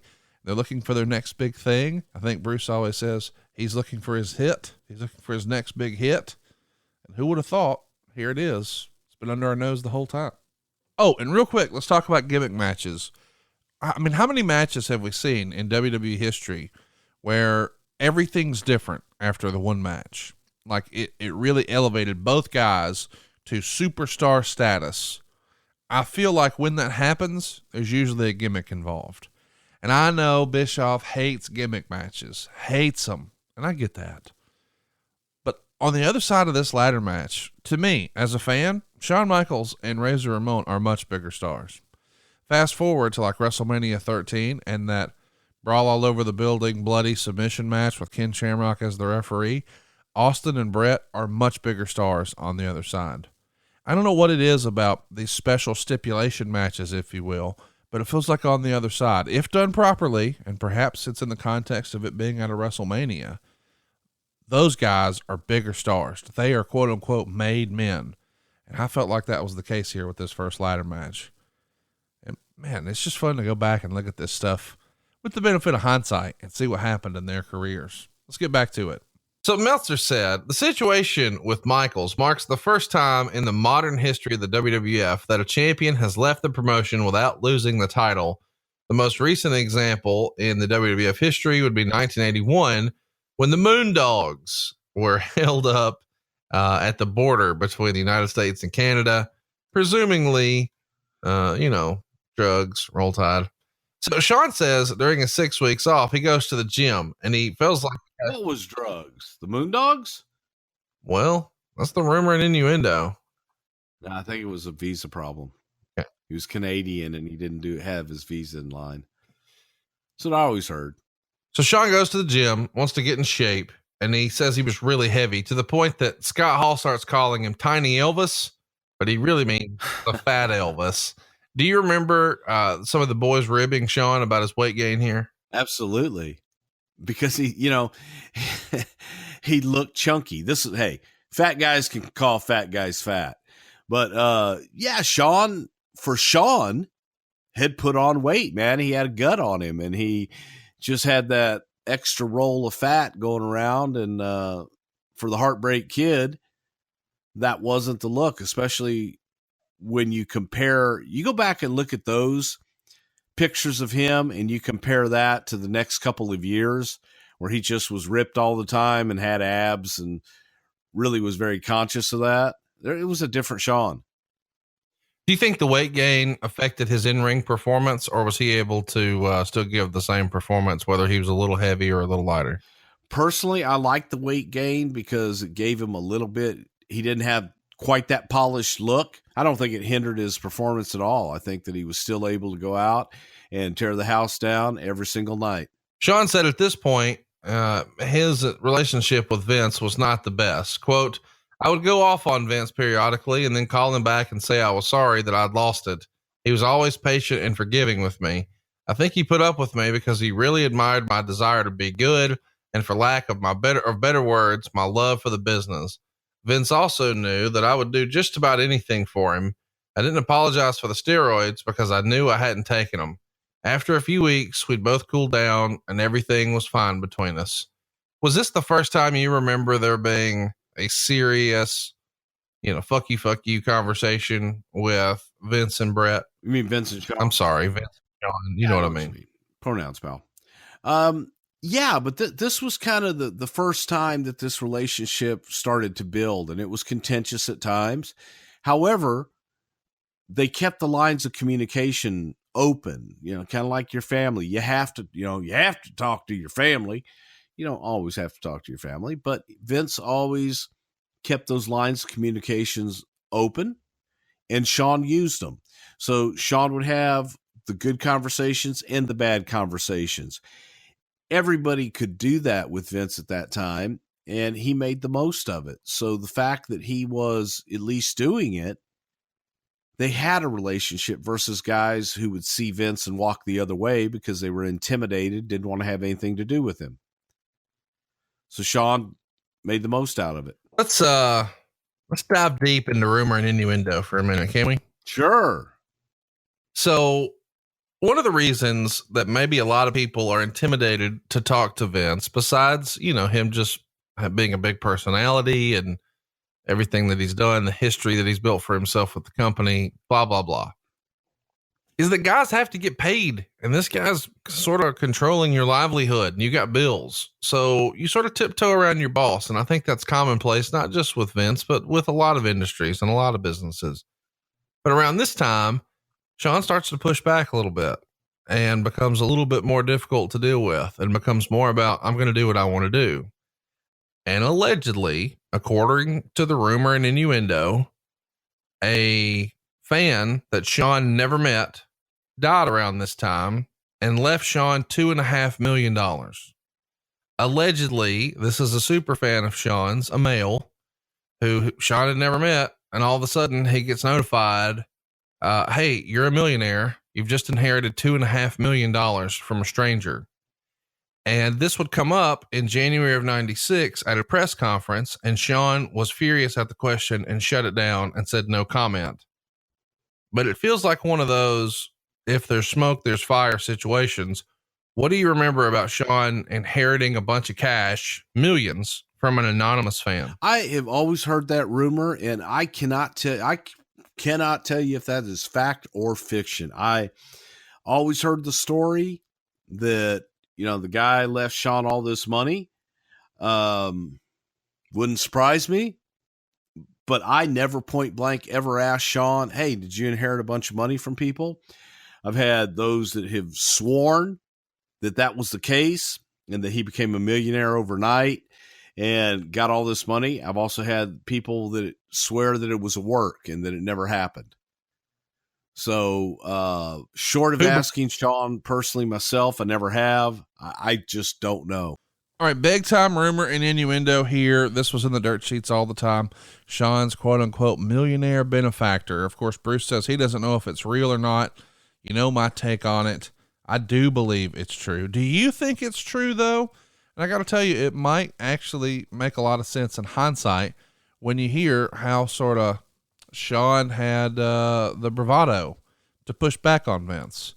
For so many years, I feel like a lot of talent, they have to reconcile, okay, this is really the way I feel, but if I express it like that, I may lose my livelihood, and I can't afford to do that. I got a wife, I got the kids, I got a mortgage. But if you got all this influx of cash, well, that changes the dynamic a little bit. I think they call it in the movies, fuck you money. So if Shawn had fuck you money, hey, I don't want to do that, so fuck you, I'm not. Then yeah, I could see how your swagger could go to 9 all of a sudden, because this is not a job you have to have. This is something you enjoy doing. And if it ain't fun, well, I don't have to do it anymore. I got to think there's something to that. But I knew that Bruce would probably not confirm it, because here's the other thing. Does Bruce go up to the guy and say, hey, so Shawn, did a stranger really leave you a bunch of money? That's a weird conversation, right? And it is kind of cool and weird to see Bruce dropping Jericho's name on the show. I don't think that's going to happen very much these days. Maybe I'm wrong. Maybe I'm overthinking it, but it's fun to go back and listen to these shows sort of out of context of today and in the context of the time, because this is, well, pre the wrestling world changing. So anyway, I don't know. This millionaire benefactor, what say you? Is it real? Did you believe this? Or is it just rumor and innuendo that you read in the Torch or somewhere else? Shoot us a tweet. We want to hear from you at Prichard Show. Let's get back to it. Who believed it? Who swore that he did? I think God, one person that comes to mind was Ted DiBiase, who had told me at the time, yeah, Shawn got this inheritance and got all this money. He doesn't need this. On the other side, there were people that just poo-pooed it. And I want to say maybe his friends poo-pooed it. There's not really much anything there. Maybe he got something, didn't get millions of dollars. But I think it was just people telling stories and people perpetuating what was already out there, because Shawn also did that a lot. He'll perpetuate, if they're talking about him, yep, he's going to get them talking louder.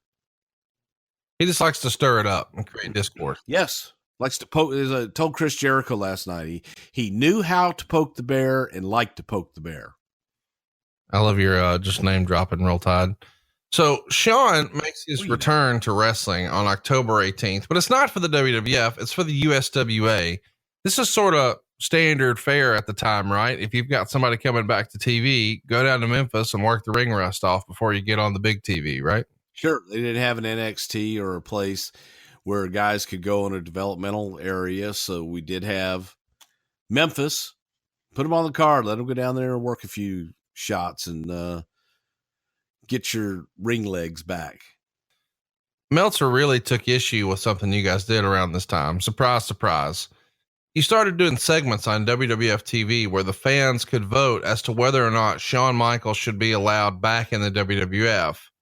And of course, he was coming back no matter what the result of the voting was. But on Monday Night Raw, you're promoting the 900 line as a way to vote. And you're saying that the results would be binding as to whether or not Shawn Michaels would remain suspended or he might be reinstated. Of course, this was done after you guys had already decided on a return date. And Meltzer felt like this was fraud, which I kind of think is funny. Because it's clearly tongue in cheek and you would think everybody would sort of be in on the gag, but he felt like if the fans were voting and being told that this was a real legitimate vote, that you guys should honor it.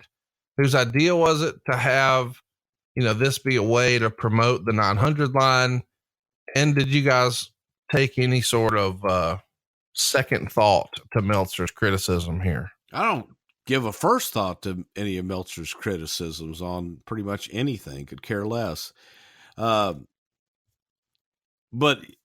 it was a way to gauge audience interest. And yeah, we already had everything set, but we wanted to get interest in things and get people's temperature on a lot of things. We would always try those things just to see where do they really stand. You can listen to the audience a lot and think you know where they're at, but you could do a poll too, and they'll tell you exactly what they want and what they don't want. That's what we did with those things. It was a way to take the temperature of the audience. At the end of the show. And make money. You guys announced results throughout the show. And then at the end of the show, you announced that 64% of the fans have voted against allowing Shawn Michaels to come back. But what's funny is the show is sort of staggering the airing, right? So you've got the East Coast feed and then the West Coast feed. Well, so the WWF, when Meltzer allegedly calls you guys on the carpet, you guys refund everybody who saw the West Coast feed because the results were already in. Do you remember that being a situation where you guys actually had a conversation about refunding the silly hotline? Yeah, we did, because the time zone in the USA had a delay to where if it started at 9:00 on the East Coast, it was 8, it's 9:00, 8 Central. However, on the West Coast, it was 9:00. So they got it 3 hours later. And Vince didn't feel, we tried to get USA to take the spot out, but they couldn't do it in that short of a turnaround. And at those times, it just wasn't that easy to edit the show on the fly. So we had to bite the bullet, and we tried to do it. We did crawls from time to time, but people still called. You do a crawl saying, the hotline is now closed, the results have already come in, and all that other stuff. But he misses that part of it. Shawn comes back to the WWF on November 10th in a house show in New York. On the 18th, 19th, and 20th, he's in losing efforts in a cage match with Bret Hart. But of course, the plan, as we know, is going to be to do this dual intercontinental title thing with Razor Ramon, which we're going to get into coming up pretty soon. This takes us to Survivor Series 1993. That goes down in Boston, Massachusetts on November 24th. Huge crowd here at the Boston Garden. Over 15,500 fans in attendance, all but a few hundred of those paid. So the gate's huge, 180 grand or so. And I cannot wait to talk about this, because on the way to this match, there is an audible called. Originally, it's supposed to be Jerry Lawler, and Jerry Lawler has some troubles. We'll talk about that on a Jerry Lawler episode, not here. And Shawn Michaels is the guy.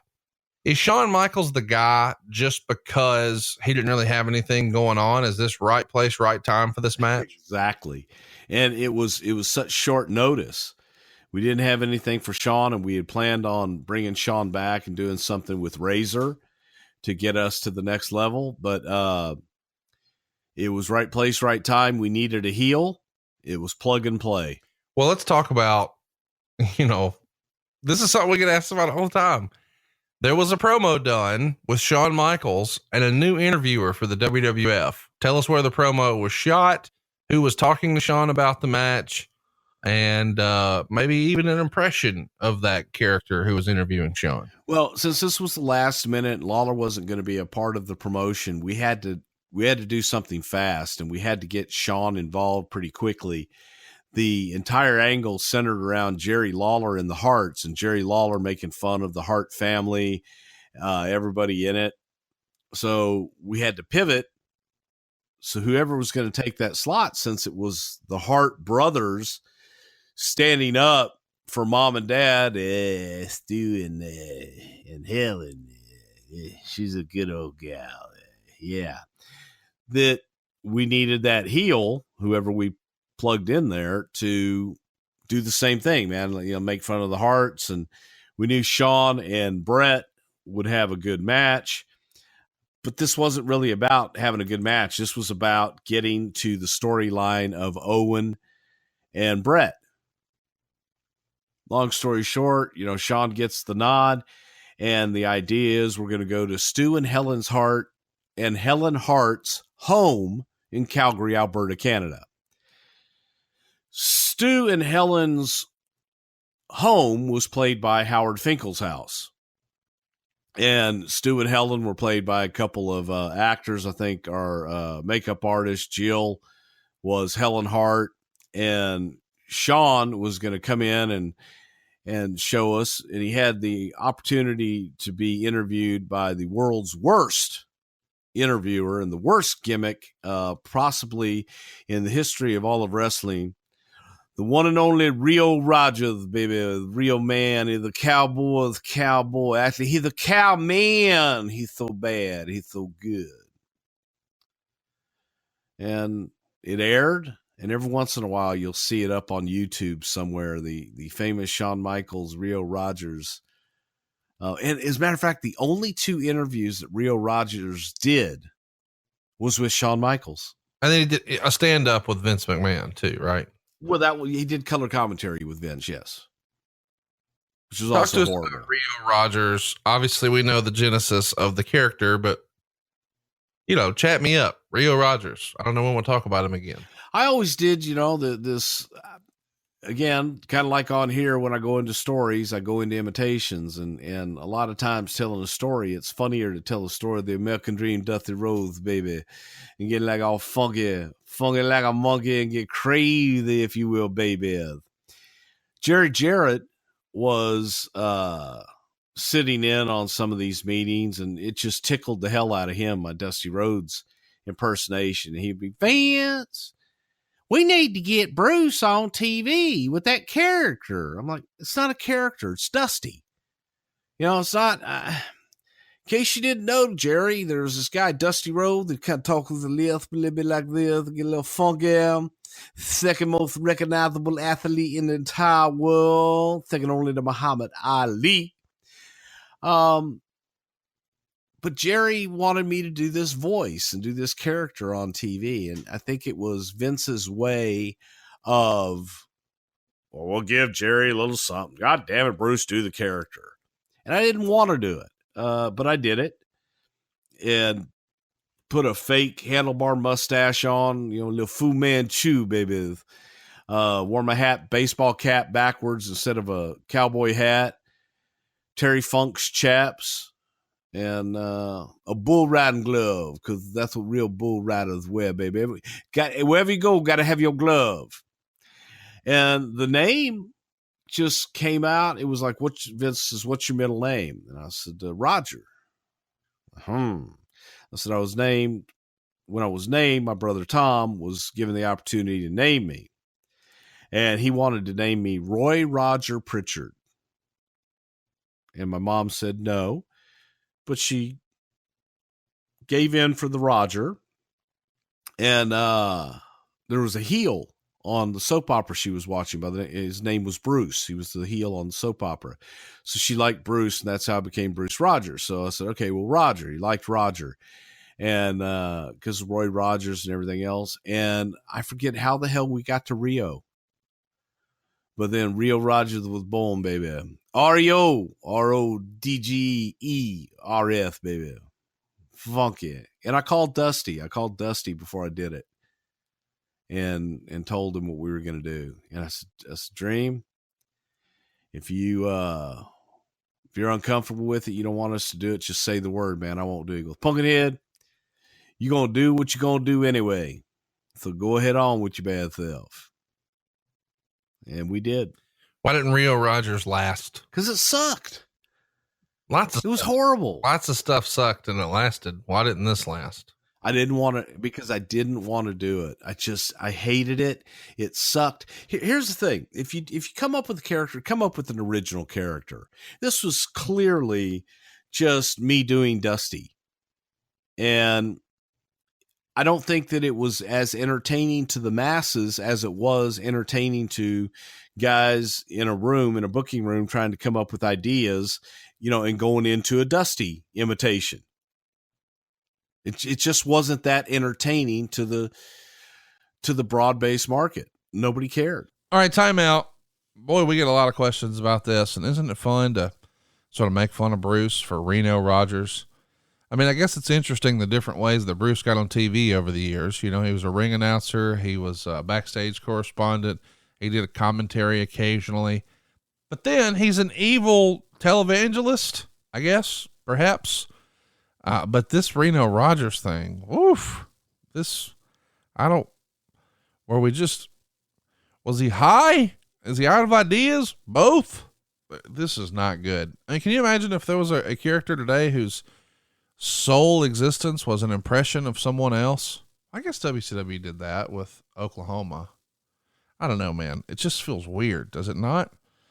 Bruce just randomly on TV here.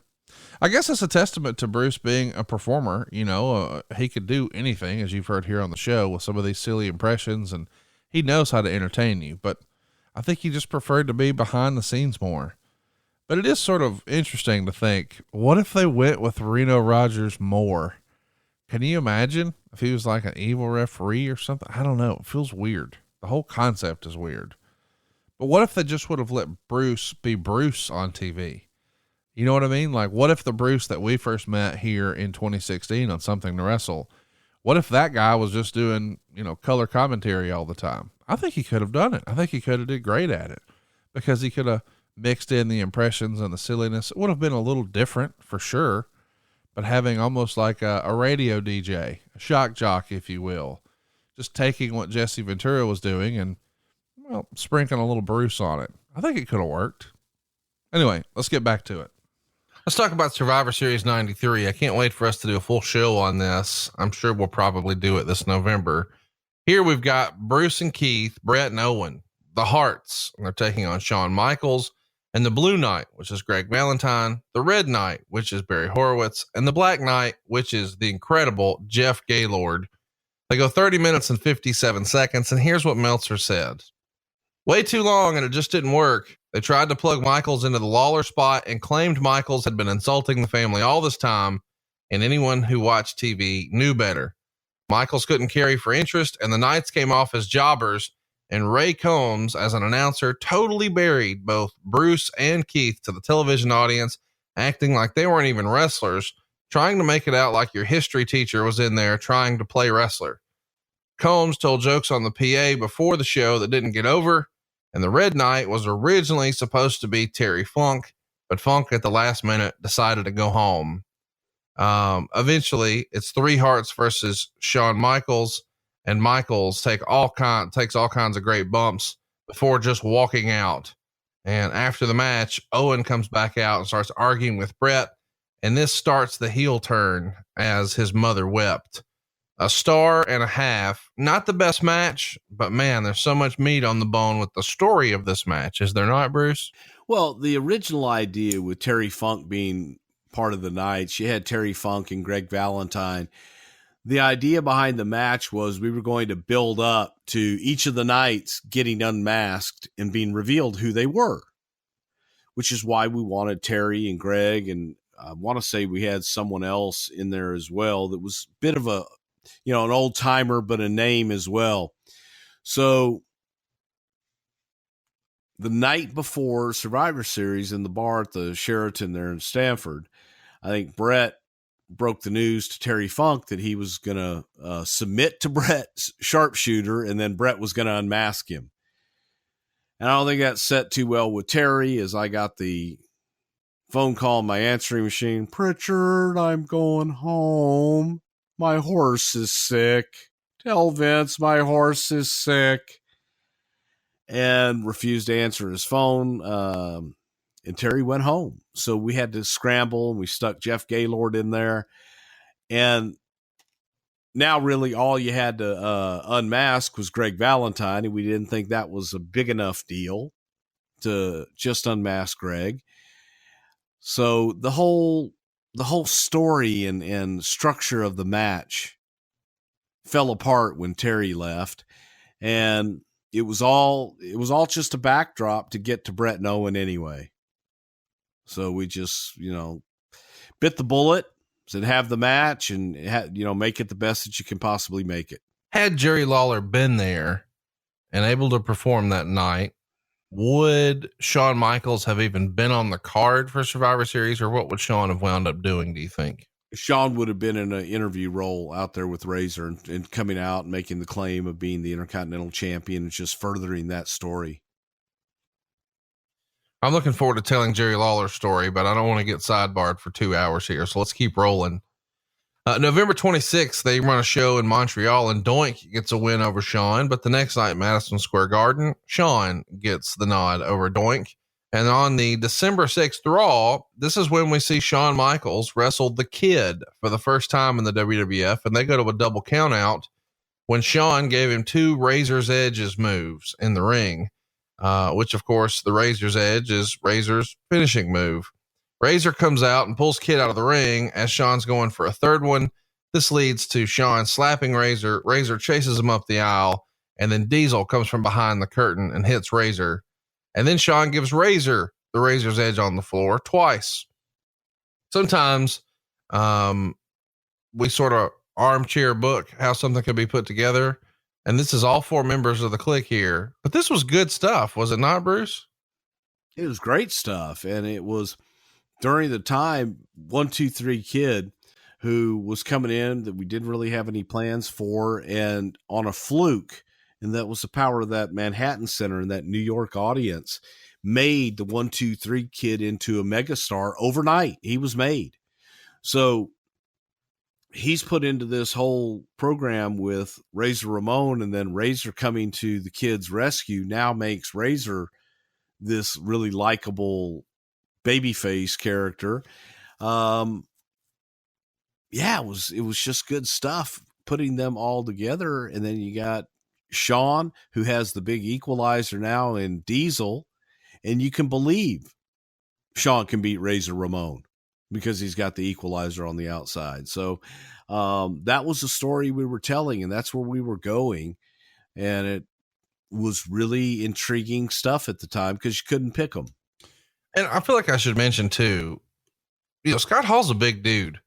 So for Shawn to be wrestling a match like this and then giving him 2 of these Razor's Edge maneuvers, Shawn's a workhorse because, Scott Hall's no lightweight. No, he's a big man. And plus, he's tall and he's big and he's thick.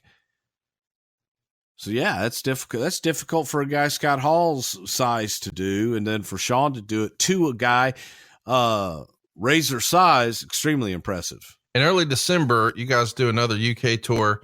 Here, Randy Savage is working with Shawn again. Randy Savage gets the win 5 times out of 5. Was Randy a special attraction, as you like to say so much, on these UK tours? Is that the reason he was working almost exclusively in Europe at the time? Yeah, it was something to make that show a little bit different and give the European crowd a little bit different taste. And I don't necessarily remember for this tour, but this also might have been somebody getting injured at the last minute and having to send Randy over there to kind of help salvage that tour with more star power. On the December 20th Raw, Shawn actually co-hosts and does color with Vince. How do you think he did? Horrible. Color's not for everybody. And Shawn cut great promos. It was a tremendous heel. but he just tried to do too many one-liners and tried too much, Benny Hill type stuff. That's an art. It's an art form to be a good color commentator, and we thought that Shawn might be able to slide into that role, and it was temporary because he did it due to Jerry Lawler's problems. So Shawn kind of slid into that Lawler role there temporarily for a while.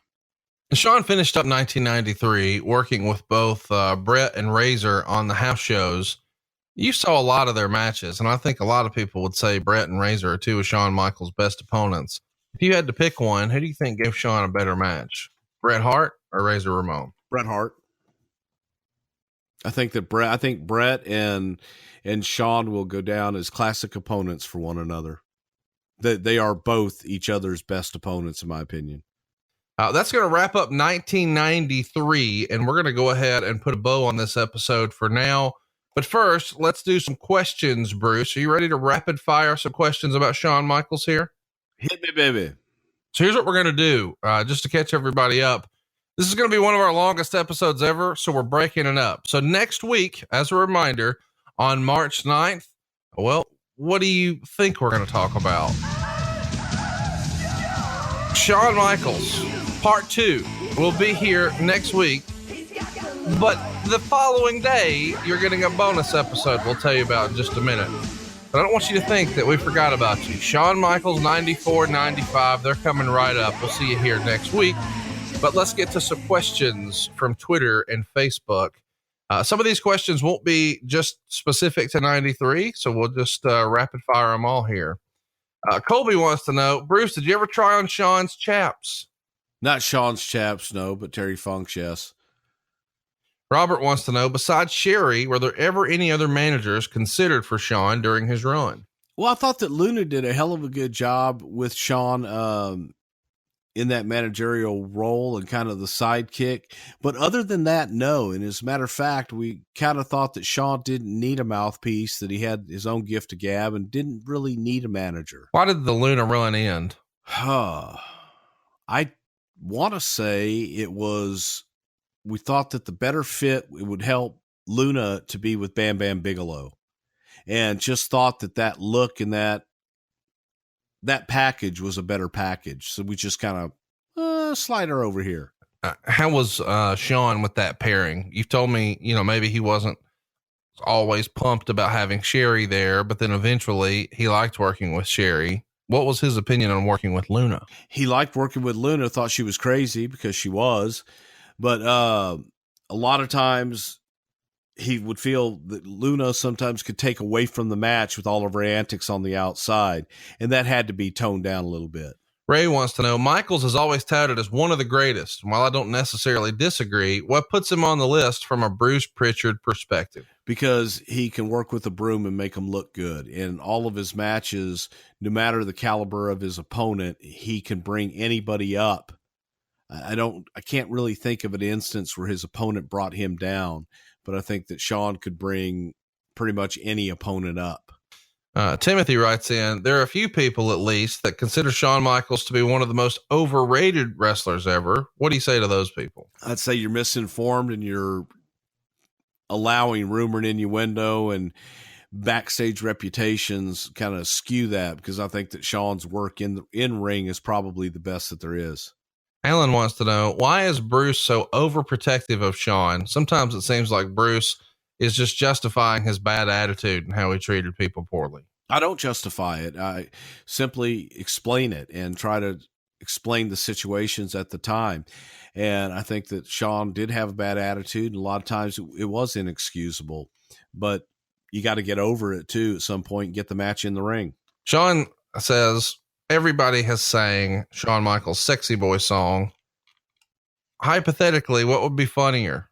To hear Jim Cornette, Michael Hayes, Paul Heyman, Dusty Rhodes, or the Macho Man sing Shawn's theme? Well, I've heard Dusty singing because he's just a sexy boy. Sexy boy. Ain't your boy, Tom?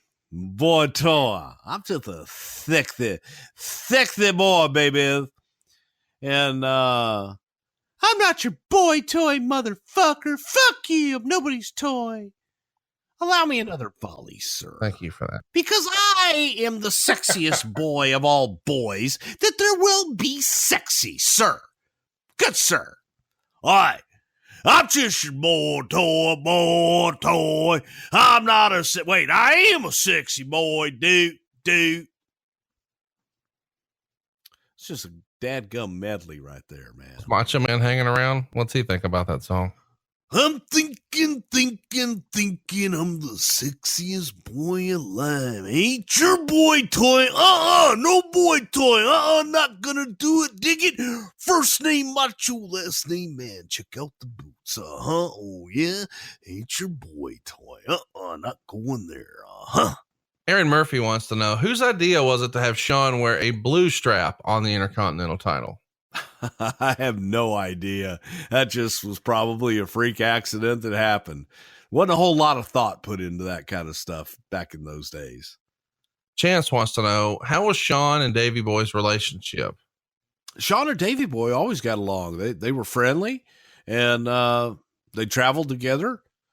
Davey, in some ways, was kind of part of the clique. Well, Chance wants to know, is there anyone who refused to work with Shawn during this era because of his attitude? Absolutely not. No. People wanted to work with Shawn because he made them look good. Ruben wants to know, was Shawn more excited to work with Pam Anderson or Jenny McCarthy? Well, the first time, it's two answers. The first time around, Pam, and the second time around, Jenny. So when we first had Pam for Royal Rumble, Pam was awesome. Just a true joy to be around. But when we had Pam for WrestleMania, some things in her life had changed, and we kind of had a little bit of a different person on our hands. Now, there's rumor and innuendo that one of the times you guys had Pam Anderson in, it was hashtag drop top titty tipping time. Can you confirm or deny? I can confirm that in Malibu, California, in November of whatever year that this was, before WrestleMania, that it was drop top titty tipping time in Malibu, California. Nice little beach house on the beach there in Malibu.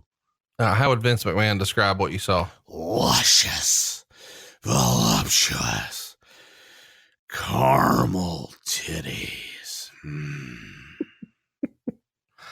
Oh my gosh. Cody writes, Shawn elevated a lot of other guys' game, but who do you think elevated his the most? Bret Hart.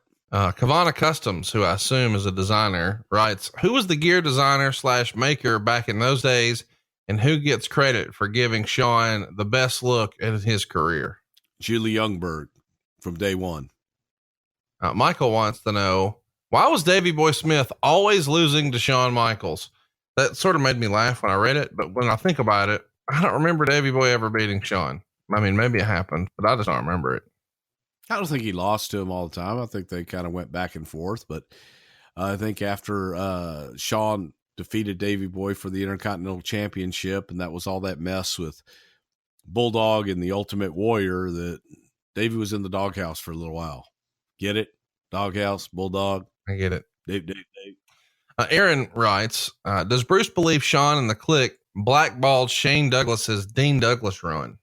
I don't believe in blackballing. I don't think anyone blackballs. I think talent has an opportunity to go out and perform and do what they need to do. And if they can't do it, and for whatever reason it doesn't work out, I think people have to look in the mirror. Shawn did not like working with Dean Douglas. Neither did Razor. And they definitely made life miserable for Shane Douglas. I love it when a blackballed motherfucker says blackballing don't exist. Motherfucker, you were blackballed for like 10 years. Now you're up here saying, no, ain't no such thing as blackballing. There isn't. I mean, I hate that term. Or, well, what were you? You were exiled? Is that the better word? I was fired. But you weren't. Well, lots of people have been fired and welcome back. Marty Jannetty in this episode's been fired 9 times. Since we've been taping. So, but you were Ross has been fired like 6 or 7 times. So talk me through this. How can you say blackballing's not a thing when you motherfucker were blackballed? I don't think I'm blackballed. Not anymore. I mean, this show got you over. I was just fired. Well, and not I prefer to use the term hated. No, I'm not blackballed. I just got heat, kid. They just hate me. Yeah. Well, Yeah. I know the feeling. Larry wants to know, who told Shawn to get rid of the mullet? Has he gotten rid of the mullet? I was waiting on you to say that. Mike wants to know, any good backstage stories of the Click? And he wrote BTK, but we know he means BSK. No, not really. I mean, they kind of, they respected each other. I'm not going to go mess with Undertaker and his crew for damn sure. So that's a smart thing. At least we can say that the Click was smart. Sure. Steven writes, why does the SummerSlam 95 ladder match get no love? It was match of the year, in my opinion. I think it does get love. And we're not at 95 yet, Steven. You get to ask that question in 2 more shows. Well, no. Whatever. Not 2 more shows, on the next show. I'm just saying that I was, we started out this by saying, hey, we're going to ask all the questions. I don't know if you were paying attention to that, but I think the SummerSlam match doesn't get the love because so many people were enamored with the WrestleMania match. And if those matches swapped places and the SummerSlam match happened at WrestleMania in 94, then that would be the match everyone was talking about because it was first, because it was WrestleMania, because it was fresh, whatever, right? It was new. The bloom was not off the rose yet. So the WrestleMania match was first. That's the sequel is rarely as good as the original. Yes. Ned Collins writes, on a previous episode, Bruce mentioned Vince said to never mention the idea of Shawn as WWE champion. When did Shawn start to be seen as a top guy by Vince? Was it after the WrestleMania 10 ladder match? Was it a gradual shift? Or when did Vince sort of come around to maybe Shawn being the top guy? It was a gradual shift. The WrestleMania 10 ladder match definitely boosted his stock tremendously. But the big shift was after WrestleMania 11 in Hartford. Cheeseburger Eddie writes, why did we never see Shawn Michaels versus Bam Bam Bigelow? Timing. If Bam Bam had stayed around longer, and again, it just sometimes comes down to timing. Guys, you can't work with everybody at the same time. Everybody can't be the champion. So their paths just didn't cross in that way during the time that they were both there. Charles Pauly writes, in a shoot interview, Shawn once said that Sherry would tell him to throw guys out to her so she could rough them up for being unfair to Shawn in the ring. Do you remember any specific times this happened? That was probably more in the AWA. And that was, and they would throw Shawn and Marty out.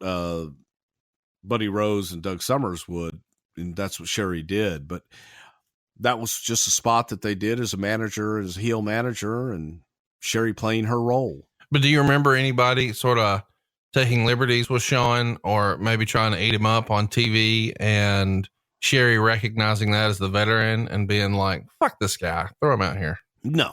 And I don't know that anybody really ever took liberties with Shawn on TV like that for her to do that. No, nothing like that. That Armand writes, was it ever discussed what would happen if Shawn slipped and got eliminated at the end of the Rumble 95? Well, we talked about it, and it was guaranteed that it would not happen. I kid you not. That was the discussion of it. I was like, man, that skin in the cat, it's just so close. What if? Just what if? What if somebody hits the ropes on the other side? Or what if the ropes are oily and he slips? He'll be fine. When we did the In Your Houses, I used to take the In Your House to the very last second because I could trust Shawn to go off the air when he needed to go off the air. He was just that good. Michael writes, what was Shawn's first reaction to hearing Vince's singing of his now famous entrance theme, and was it ever used? And there's a link that we'll post on our Facebook and Twitter at some point this weekend, where a lot of people believe the person singing is Vince McMahon. What do you think of this rumor and innuendo, Michael? Well, it's just rumor and innuendo. The original song was Jimmy Hart. Jimmy Hart wrote the song and Jimmy Hart recorded the song. And I forget, we had a We had a male singing it, and it was terrible. Then the idea came up, and I don't remember if it was Sherry Martell or somebody else who said, what if Shawn sang it? And just that egotistical, Shawn singing it. And that's how we came up with Shawn singing, I'm just a sexy boy. I was hoping when I threw it to you and called you Michael that you would have answered that as Michael Hayes. Well, the boss will sing it better than anybody. This man is a national treasure. Scott wants to know, was there ever any consideration to adding Triple H, Razor, or the Kid to the pairing of Shawn and Diesel on screen to make a real on-screen click faction? Well, I think eventually we did, but no, not back in the day. No. Jamie wants to know, was there ever any heat from Macho Man for Shawn doing the elbow drop? That's a good question. No, there wasn't. And Shawn asked about doing it, as a matter of fact. And Randy didn't have a problem with it because Shawn did it well. And Randy did not have a problem with it. Matt wants to know, since the timing had to be right, did Shawn ever accidentally injure someone with Sweet Chin Music? Never that I could ever think of. Did he ever nail somebody? Well, I'll tell you what, we're going to be nailing somebody next week. And it's Shawn Michaels. Come on. Shawn Michaels next weekend. All right, boys and girls, that's going to do it for this episode of Shawn Michaels in 1993. I guess I should mention, originally this was supposed to be one jumbo episode, but there was so much detail in 1993, I knew we had to adjust it to a two-parter, and we made that call to do it just on the fly. I mean, we've had 4-hour shows. We've even had 6-hour shows before, and all the experts would tell us, oh, you need to split this up into 2 shows. But very rarely did we do that. But this is one of those instances where I was like, you know what? I don't want Bruce to get tired and us not cover everything in great detail. Shawn deserves better than that. He's one of the most important wrestlers of all time, and I don't want to gloss over anything. And I do think that, the Twitter questions at the end of an episode are important, because there's a lot of times where I'll get so one-track focused on a topic that I'll miss some stuff. I mean, just being transparent. So it's way better to have an opportunity to let you guys ask questions, and then we can follow up and sort of fill in the gaps. And there's been a lot of fun questions that we've gotten over the years that became a big part of the show. I mean, I'll never forget, over on Tony's show, somebody asked Tony Schiavone if he had a low-key big hog, which is hilariously like out of left field. And it became a whole thing on the show. And that was all born from a Twitter question. And I guess, a generation before this, somebody asked about Batista's what, and that became its whole thing too. So it's a lot of fun to ask Bruce to do some of the silly things that we see in Twitter questions too, like have him sing Sexy Boy in the voices of Randy Savage or Dusty Rhodes. And it's just silliness like that shows the versatility of Bruce. And we're hoping to show you that a little bit more here in a couple of days. Sorry about the last minute remix. As I'm recording this, it is Friday the 14th at 8:19 in the morning. So we waited until the very last moment to make sure that this was absolutely necessary, on the off chance that Bruce could still find time to squeeze in a couple hours to talk about Dr. Death. But as we're talking right now, we plan to record Dr. Death this coming Tuesday. We're not going to make you wait till Friday. We're going to drop it right away. And then we hope to be back next Friday to talk about Diesel. Yep, another member of the Clique. We're going to talk about how important Kevin Nash was to the WWE, and Kevin Nash Part 2. It's coming your way right here on Something to Wrestle with Bruce Prichard. Oh, by the way, you'll get that Kevin Nash episode early and ad-free. You know the deal. Adfreeshows.com. Check it out. Thanks, everybody. We'll see you tomorrow morning at 6:05, where we talk Pensacola with Pee-wee on Arn. Hey, it's Conrad Thompson. Thanks for checking out the podcast here on YouTube. Be sure to hit the subscribe button and the notifications bell so you get a notice anytime we upload some new content. And go save yourself some money right now. If you're in a 30-year loan or you have credit card debt, it's not a matter of if I can save you money. It's a matter of how much. Find out right now for free at SaveWithConrad.com.